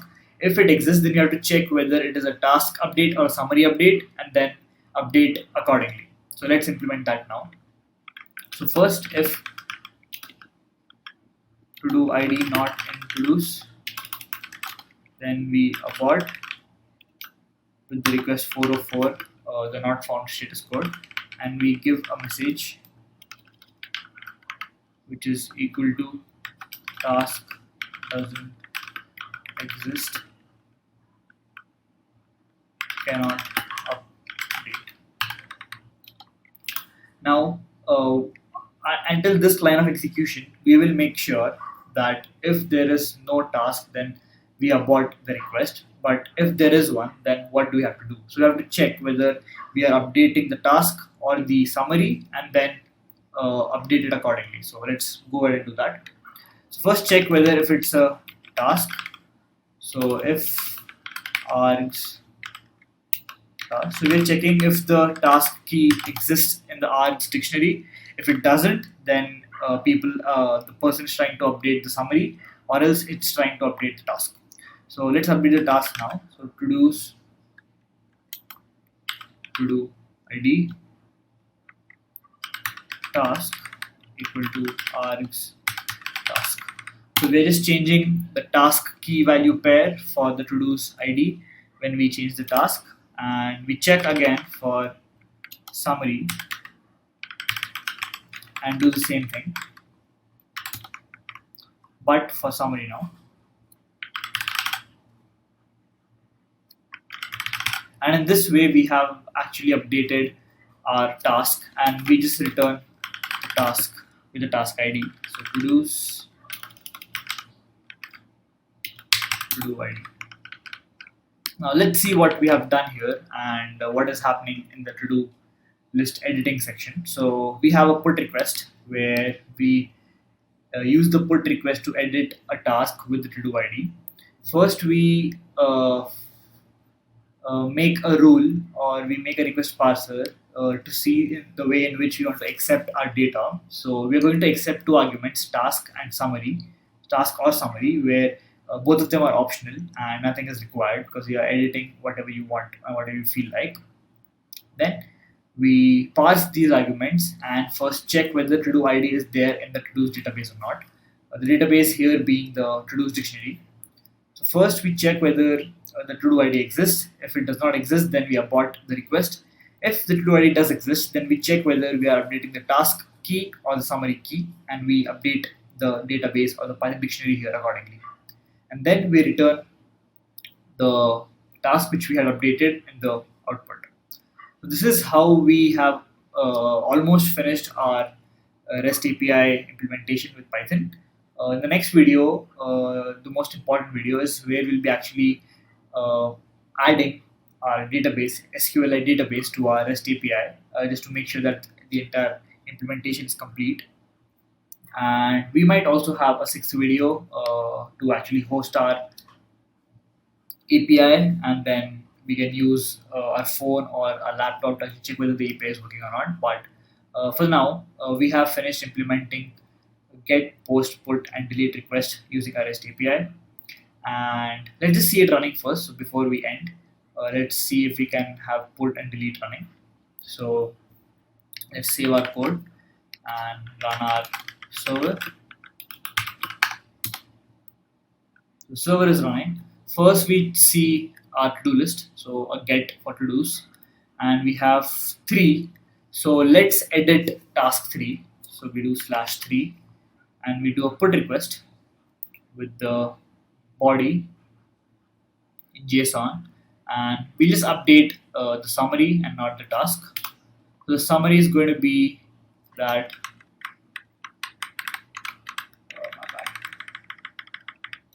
updated third task summary.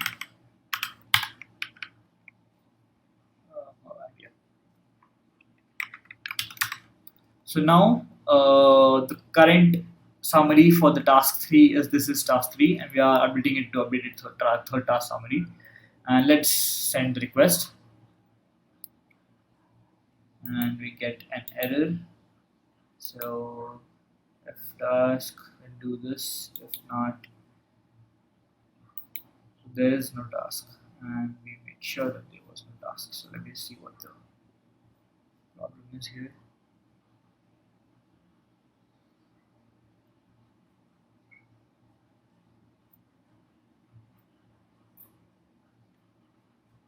There is no key error, that is the point.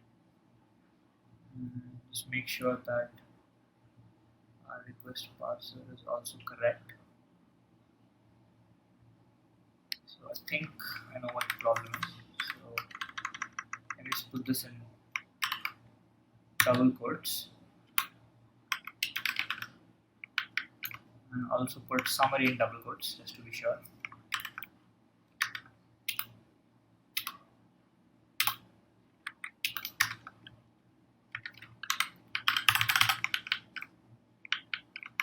Now just check it once that we have everything which we need. So we have unexpected. Oh, I get it. So yeah, my bad. We do a put, and we run a put, and we do a put again, not a post.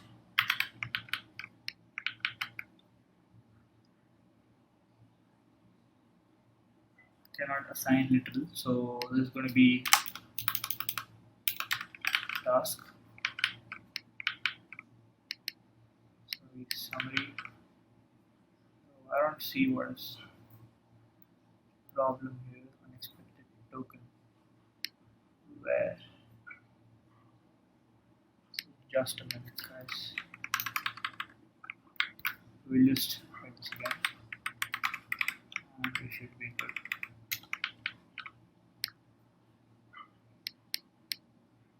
Instead of update, we just have put, and put. And here as well, we just change it again. Task.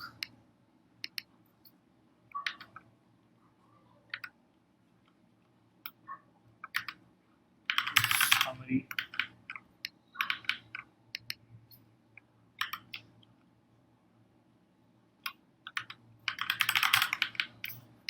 And yeah, we're good to go.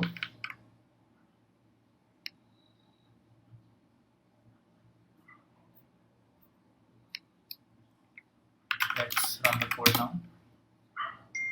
And end of line while scanning the let me see what the problem is here.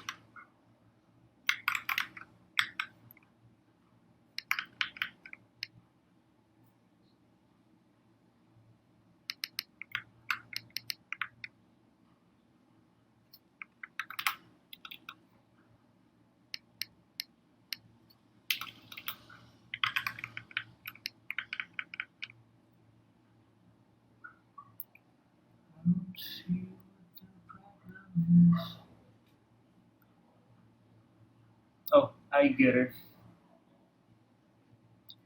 Wow, I didn't realize this was a problem. But we are good to go. Sorry about that delay. This happens sometimes. And we'll make it task. And yeah, now we'll be good to go. Okay, so let's update task 3. And we have updated task 3. Then we can go to get all to dos, press send, and we have task 3 updated. Now let's try to delete our task 3. So go to delete to do /3 send, and as you can see, we just have 1 and 2 tasks right now. So this is how we implement a REST API using Python and Flask, and all we have left to do is actually save our tasks into a proper database and not a Python dictionary. So in this video, we're going to do just that. We're going to save our tasks, to-do list tasks into a SQLite database, and then access our tasks from there as well. And in the next video, we'll talk about how to deploy our API on the internet so that other people can use it. And we'll talk about that in the next video. So let's get started. Let's start making our fully fledged REST API with the database. So let's see where we were in the previous video first. Let's see how our API works. So once we have the server running, we can first see that this is where we were. We had an api.py file, and we had our tasks in a Python dictionary, and we were able to write our APIs and then access our Python dictionary by converting it to JSON because it is serializable. So now let's see how it works. So we have a get on /todos. So a get on /todos will be giving you all the tasks that are there in a to-do list app right here. So yeah, we have our hello world task. And now let's build on top of this and actually integrate our SQLite database into our REST APIs. So let me close our server and go to our file.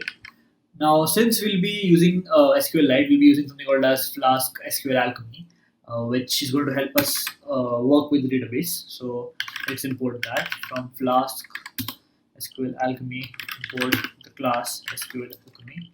And now let's write some configurations for our database. So I already have them here. Let me just get them. Yeah, so this is exactly similar to what we had done in the Flask web application tutorial, where we have a database, we configure it to where we store our database, and we instantiate our SQLAlchemy object. And now, like a generic Flask web application, we are going to be making a model, which is going to be a way where we actually map our objects to the database.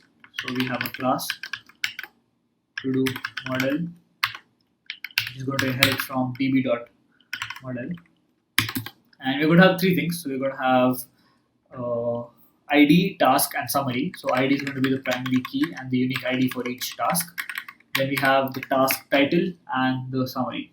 So let me just put them right here, and here we go. So we have ID, task, and summary. It's going to be an integer, string, and string respectively. The next thing which we have to do is basically create this in a database, right? Create our SQLite database. So we can do that by having a db.create all function, and this will create our SQLite database when we start our server. So we want to do that, and we have to make sure that we do this after we make our to-do model class, so that all of these rows and the table can actually be initialized in the database. And yeah, let's do this, and let's actually build or actually just create our database. So yeah, Python API.py.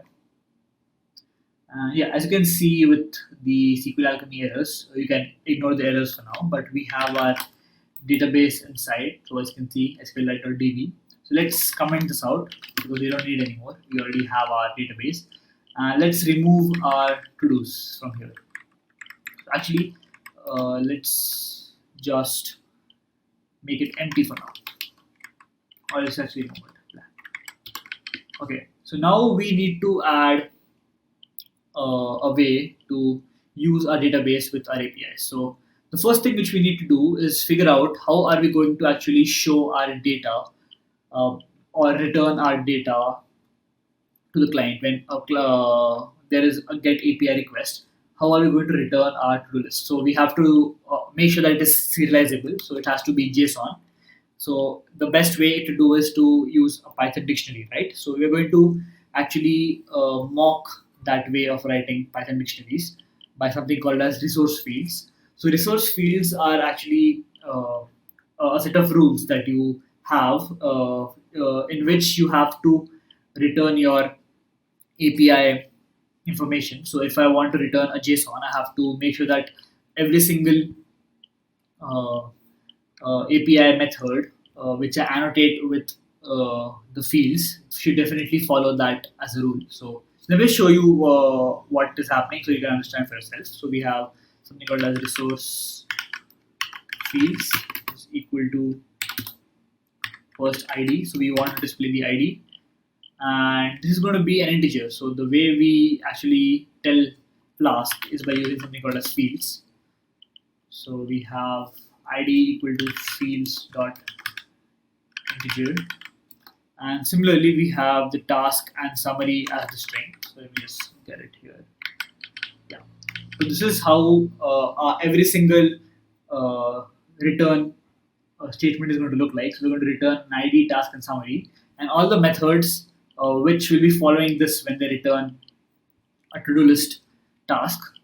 We have to annotate them with something called as marshal with. So once we annotate our methods with marshal with the fields, we can then use them and return the API accordingly. So now let's just annotate everything. So we have marshal with resource fields. Copy that. So we'll be returning this task in a get request. We'll be doing it in a post request and a put request. So we won't be doing it in a delete request because we have no task to show. So yeah, this is how we're going to actually inject our resource fields into the return statements. And now let's start writing the logic for having it inside a database. So the first thing which we're going to do is the post API. So we're not going to make any big changes here. So just very little changes, and you'll just see it right now. Nothing complicated to do. So once we have our arguments from the body of the post request, we have a task and summary, which you can actually use this to play with. Let me just show you what happens now. So now we do a query. So since we already covered this in the Flask tutorial, I'm not going to cover this again, but let's see a bit of an explanation. So we have a task which we ask the database to give us by the to-do ID which we specify. And if the task already exists, then we cannot create the same task with the same task ID. So we abort. And if there is no such task, then we create a new object, and then we add that object to our database, commit the changes, and return that object to do. And now since we'll be returning a to-do object from the database, and we want that to look like this. We want an object, a Python object, to look like this. This is where fields and marshal with comes into the picture. So with resource fields, we tell that we want to return ID, task, and summary, and the marshal with annotation actually injects that rule into our method. So yeah, this is the logic for post. Let's write it for get now. So it's going to be really similar to the Python tutorials that we had for Flask. So now here we again ask the database to filter by ID, get the first task, and if the task does not exist, we cannot get it. So we say we could not find that task, and if the task is here, then we return it. And since it is again an object, Python object, and we want it to look like this, we add a marshal with. Let's go ahead with put and see how we can change that. So put is going to be pretty similar to post, but with a little changes, or similar to this actually. So again, we get the object. If there is no object, we cannot update an object, right? And if there is, then we say the task, the object properties. So we have task dot object variables. So we have task which is going to be changed, or if there is a summary, then that is also going to be changed. And then we commit our changes, return the task, and marshal it with resource fields. The last is delete. So again, pretty straightforward, nothing complicated to do here. We just have task equal to model.query, we say delete task, and we're good to go. And now we have finally added everything to our database, but we have one left, which is the another URL endpoint. So this one, we need to write something to get all the tasks, not just by task ID. So this is what I will do, but in a different way. So we're not using Marshall with resource fields here, but actual Python dictionary, so that we can understand how this actually can work both ways, with and without resource fields. So here we do a query for all the tasks. Then we have a Python dictionary, and we just populate that Python dictionary with the task objects that we have, and we return that Python dictionary. And since Python dictionary is already serializable, we don't have to worry about marshalling it with any of the fields. So yeah, this is how we write our APIs, and let's run and see if this works or not. We have Python API.py. Oh, my bad. So return is outside function. Where? Line 40. Let's go to line 40. Oh, sorry, we don't even have a get request here. Wow. And yeah, that was my bad. And we will do now. We have our database ready. We have, let's just see if we have commented create all. Yes, we have. And let's actually make our first call. So we do a post with a body. So let's say task is going to be task 1, and the summary is going to be task 1 summary in JSON format. And if everything works smoothly, then this should work. And let's hit send. And yeah, so we have a few errors. Give me a second, guys. We'll fix them up right now. So yeah, let's create our database again. Might be some mistake with that. Happens sometimes. Don't have to worry about it. We do this. We reload, and we should have a DB. Great. We can comment this out. Save it again. And server is starting again. And we're good to go. So let's try this again. To do /1 send. And see, we were able to actually add a task to the database. And now let's actually add another one. So let's say task 2 summary. Alright. And we have /2. Let's add task 2. We will add that as well. And let's get all the tasks now. Get to dos. No body, please. And hit send. And yeah, we have task 1 and 2 here.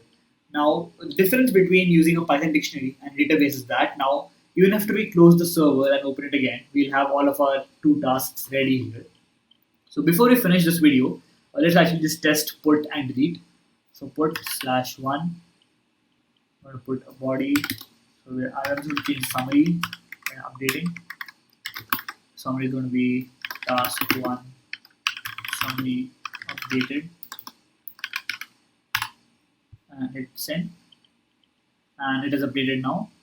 And we can also delete it the same way and press delete, and yeah, we're good to go. So this is how we make a REST API using Flask and Python. In this video, we'll talk about how we can deploy a Flask REST API using Heroku onto the internet so that other people can use the API as well. We'll see how we can have a Flask API which was built using Flask-RESTful and then deployed using Heroku, but we also have a SQLite database which is integrated with the API that will be deployed on Heroku for the internet to see. And to test whether the API has been deployed on the internet or not, we'll be using Postman to check and do some API request calls, for example, a GET request or a POST request, to see if our API is working properly or not. So let's get started. So first, I have set up an API uh, code base where you can see how the API works. And in this video, we'll only focus on deploying that API. So let me just show you how the API looks like. So here I have an app.py file, a very simple, basic Flask application, RESTful application. And here, let's just go through the code once before we actually start with the deploying steps. So here we have Flask-RESTful and Flask-Alchemy, which we'll be using along with Flask. And we will be deploying a to-do list API where you can do a bunch of calls to the to-do list API. For example, create a to-do list using post, update it using put, get all the to-dos using get, and also delete those to-do list tasks. So first, we set up our application, initialize all the objects that we need to initialize. We set up our to-do model class. So usually when you see a very typical Flask application, you notice that all of these models, database models, and the APIs and the code is actually separated using different files and different folders. But since this tutorial is only focused on deploying a Flask API application, I have actually uh, culminated all of them into one single app.py file. So just bear with me there. And here we have a few request passes using which we actually make sure that we get the task and the summary back from the user when they do a post or a put request. And this is our API. So we have two URL endpoints. We have a slash to-dos, which gives you all the tasks, and we have slash to-do slash the to-do ID, which will be using an integer to actually post, put, get, or delete that particular to-do list task. So this is how our Flask application looks like. Just make sure to see that we also have our app.run method here, so that we know that this app.py file is going to actually run our server and get the API up and going. So how do we deploy this using Heroku? So the process is really similar to what we used to do for a typical Flask application without the API, REST API part. So let's see how to do that. And this is going to be done using Heroku, a free Heroku deployment method. You can do it on your own PC as well. So first, we need to make a requirements.txt file. So a requirements.txt file basically has all the frameworks and modules that your code uses in order to run it properly.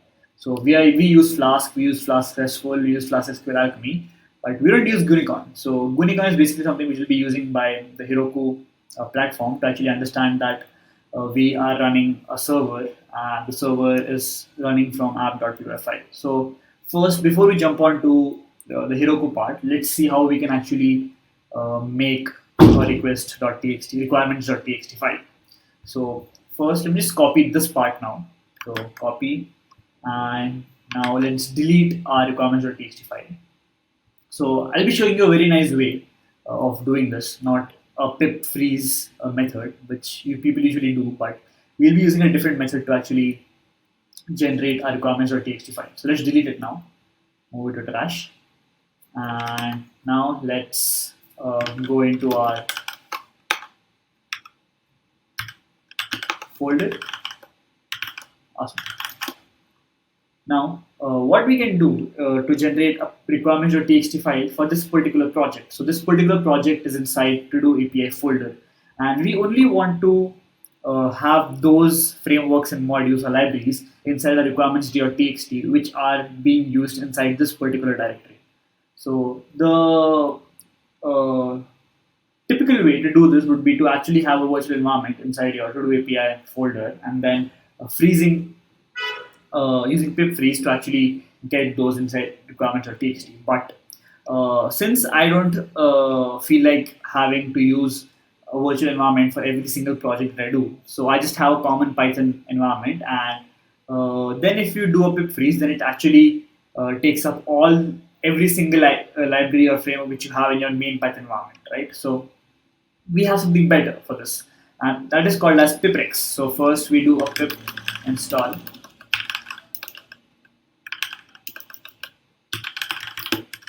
piprex. So piprex is basically an open source project where you can actually make a requirements.txt for your particular folder only. So to do that, it's very easy. First, go inside your folder. So I'm inside to do API and just do piprex dot. That's it. Dot is basically telling piprex that we want to make the requirements.txt for this particular folder. Press enter, and we have a requirements.txt file right here. So as you can see, we don't have the Gunicon here because our app.py file only uses these three for now. So we just paste our Gunicon here. You don't have to mention the version, that's completely fine. And just make sure that you also have Gunicon installed. So just do a pip install Gunicon. Oh,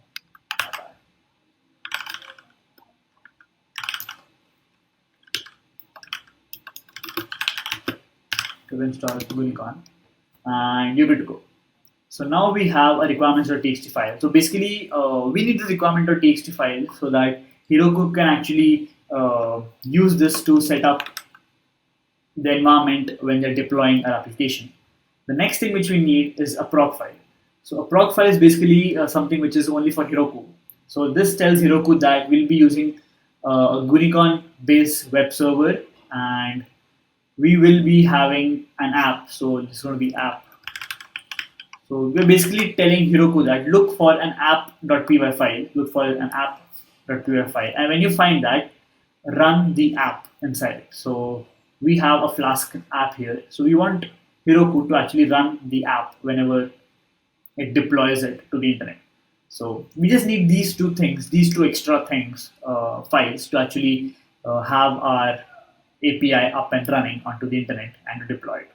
So now that we have our Gunicon and we have an app.py which runs a to-do list API, the next thing which we have to do is basically deploy it. So let's see how we can do that. So I won't be going through the terminal or the command line way of using Heroku because as much as easy as it is, it's really hard for somebody to visualize what is happening behind the scenes, right?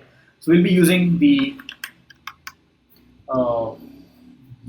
web interface to actually see how we can use Heroku. So make sure that you log in and you have created a free account on Heroku. So it is free to make an account, and then click on new, create new app, give your app a name. This app name is going to be the URL as well. So let's say Flask REST API. No, somebody's already in. So test. No. Yeah. So not the best name, but we can work with it for now. Press on create app. Okay, so app name must start with a letter, end with a letter. Okay. So testing. And yeah, great. Let's create our app. And now we need to give Heroku our code so that it can run it and deploy it, right? Deploy an actual server on the internet. So instead of using Heroku CLI, we'll be connecting our repo to GitHub. So we're going to actually push the code. So we're going to push the entire code which we have here to GitHub. So we have all these files. We'll be pushing all these files to GitHub very easily into like 10, 5, 2 minutes. Just create a new project, Flask, and make sure it's public. Add a readme if you want to, and press create repository. Now to actually upload your files onto GitHub, all I have to do is just drag and drop them. So let's drag and drop them here, and that's it. That's all we have to do to actually upload our files to GitHub. So now that this is done, we commit the changes. This might take a few seconds, not minutes. So just bear with me here. Yeah, we're done. So we have all of our files here. We have proc file, which contains an app web Gunicon. Next, we have a README. So the README is optional, but it's always good to have a README file. We have a requirements.txt, which is basically all the library which you need. We have a database, so it's not recommended that you actually have a database on GitHub like this without any security on top of it. But since it's just a way to show you how to deploy a project, we'll be having it here. And we have our final app.py file, which has all the code which we need. And now let's see how we can connect it to GitHub. So just go to GitHub Connect. If you are not logged in, then it might ask you ask you to log in connect to GitHub. So I'm already connected to GitHub here. User name, so it's REST something. So I'll just put REST, and it's REST Flask. So press connect, and that's it. So you actually have connected your repository to GitHub. All you have to do now is basically say deploy branch. So we have a main branch or the master branch, which is now the main branch. And all we do is press deploy branch, and we see our API being deployed on the internet right in front of us in real time. So first, as you can see, it detected that it's a Python app since we told it in the proc file.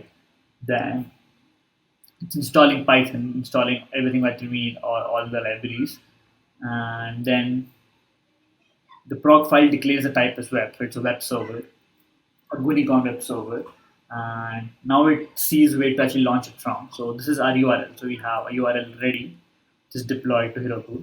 And just to make sure that this is actually deployed, we can just go and check it in the activity tab.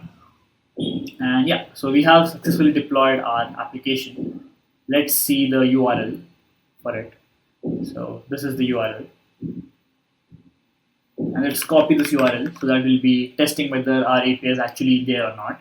And to test whether our API is working, let's use Postman. So let me bring up Postman in the middle. Yeah. So we'll be doing a get on the API, and the endpoint is to-dos. So let's send this and see what happens. We press send. You can see in the body, we already have 2 tasks inside our to-do list, and this is how we actually deploy a Flask REST API on the internet using Heroku. So now, actually, if you guys actually go to this URL and the endpoint, you can actually make some put request, get request, create request to it. So go ahead. Actually, I would like to see some tasks here. Just make sure not to spam it because it's just a hobby project. And yeah, so this is how we create a to-do list, or we actually deploy our app to the internet using Heroku. So yeah, that is it, and thank you for watching. I'll see you in the next one. In this video, we'll talk about how we can integrate a MongoDB database with a Flask REST API written in Python. So in this video, we will actually integrate or add a local MongoDB database, which will be running on a localhost server to already pre-written Flask REST API. So let's see how we do that. So first and foremost, to start integrating MongoDB with our Flask REST API, the first thing which you need is MongoDB, of course. So you can download MongoDB from mongodb.com, and if you have a Mac, then you can actually just do a brew install MongoDB community, and you can get it on your machine. Now, the next thing which you want to do is have a client for your MongoDB database. So it's perfectly fine to not use a client. It's not compulsory, but it's very easy to visualize your database when you have a client or a UI client for your database. So for that, I use something called as MongoDB Compass. So Compass is by MongoDB, so it is a UI client for MongoDB database. So I use Compass when I have to actually visualize or see my database in action in real time. So we'll see how that happens. And yeah, so once you have MongoDB and MongoDB Compass, you can get started to integrate your MongoDB database to a Flask REST API written in Python. So let's first run our MongoDB server before we start anything. So in Windows or Linux, there might be a different way to start your server. So you can just Google that. But for Mac, since I'm using a Mac and I have Homebrew, I'll be starting my MongoDB server using Homebrew. So let's do that now.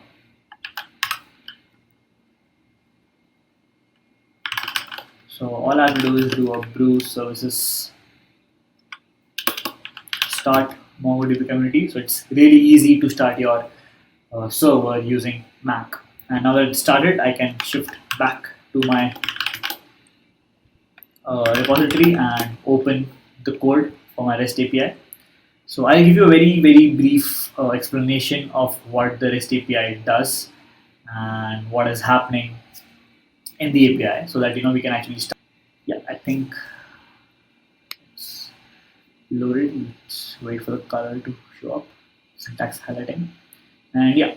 So here we have a very simple Flask API written in Python. So the API is of a to-do list. So you can use this API to add tasks to your to-do list.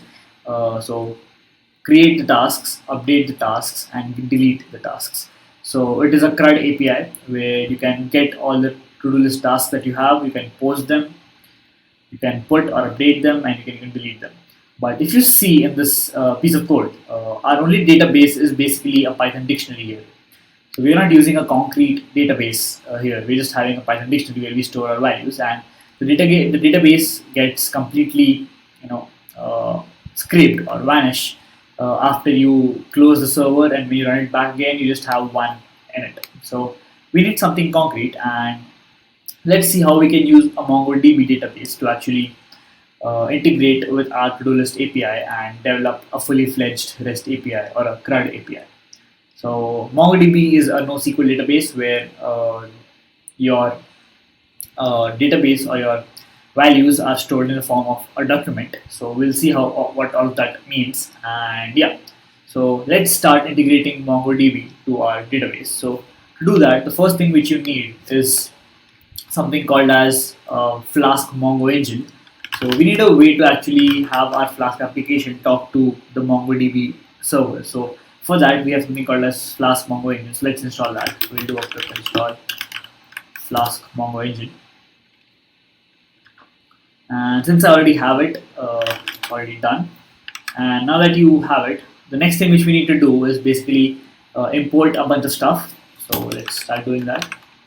So before we import something in MongoDB, let's actually import a few things here. So we'll be importing fields and partial width. So I'll talk about what these things are.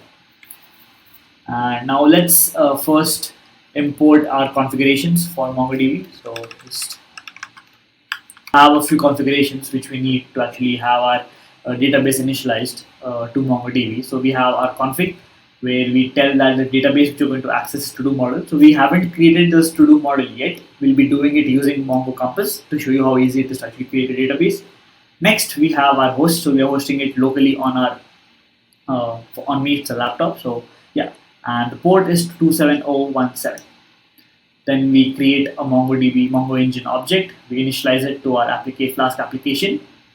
And now, before we jump on to writing any more code, let's actually create our database and MongoDB. So I'll be using Compass for that. So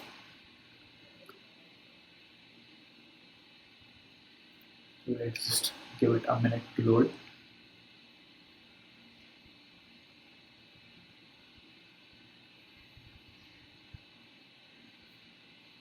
So yeah, while this loads, we can actually start writing our code. So we won't save or run the code, but we can start writing it by the time this initializes. So the next thing which we need to do is have a way for us to map our database or map our Python objects to the database, something called as ORM, Object Relational Mapping.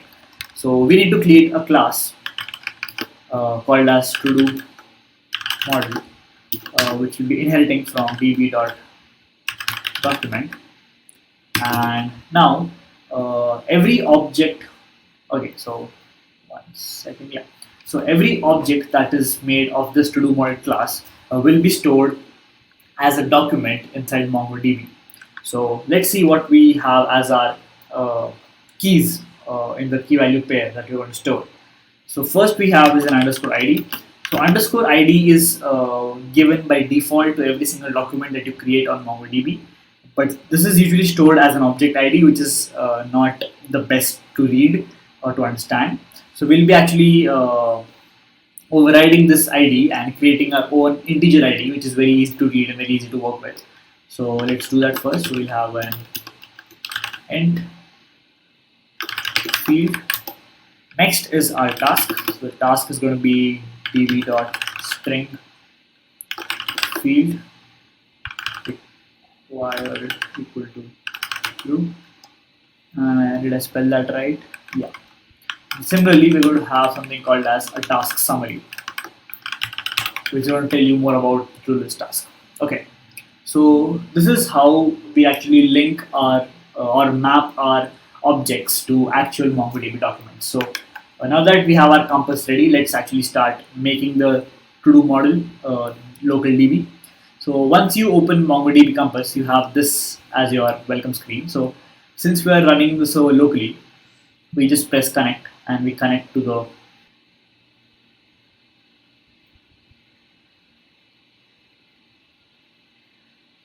again this is yeah. Okay, so we have a to-do model and we're going to name the collection as to-do model as well. Press or hit create database and take some time, but it's worth it. So yeah, let's go inside our to-do models. As you can see, the collection has no data, so let's actually finish writing our code to integrate it, and let's actually add some data into this. So now that we have written our class, now let's talk about how we can interact with the API using MongoDB. So first, let's work with post. So post is how you create a database, or sorry, create a document. So for that, we'll be doing a few changes. So let me just show you this right here. Yeah. So first is a simple post arg, so a request parser where you take in the body of the API into arguments. So if you are not familiar with how Flask REST API or request parsers work, you can watch the Flask-RESTful tutorial, which is available in the channel. The next thing which we want to talk about is creating a to-do object. So we have a to-do model where we pass in the ID as a to-do ID, task as the arguments task, which will be in the body of the post request, and summary. And all we have to do is do a dot save to actually save it in a database. And yeah, it's that easy. And yeah, we do an ID equal to to-do ID. So instead of doing this now, let's actually return the object that we have created. So let's just do to-do and give a status code back. Yeah, this is how we write a post request to actually get some task from the user and saving it in our database. Just the model.save, object.save, that easy. Next is get. So get is basically how we get our task back from the server to the client.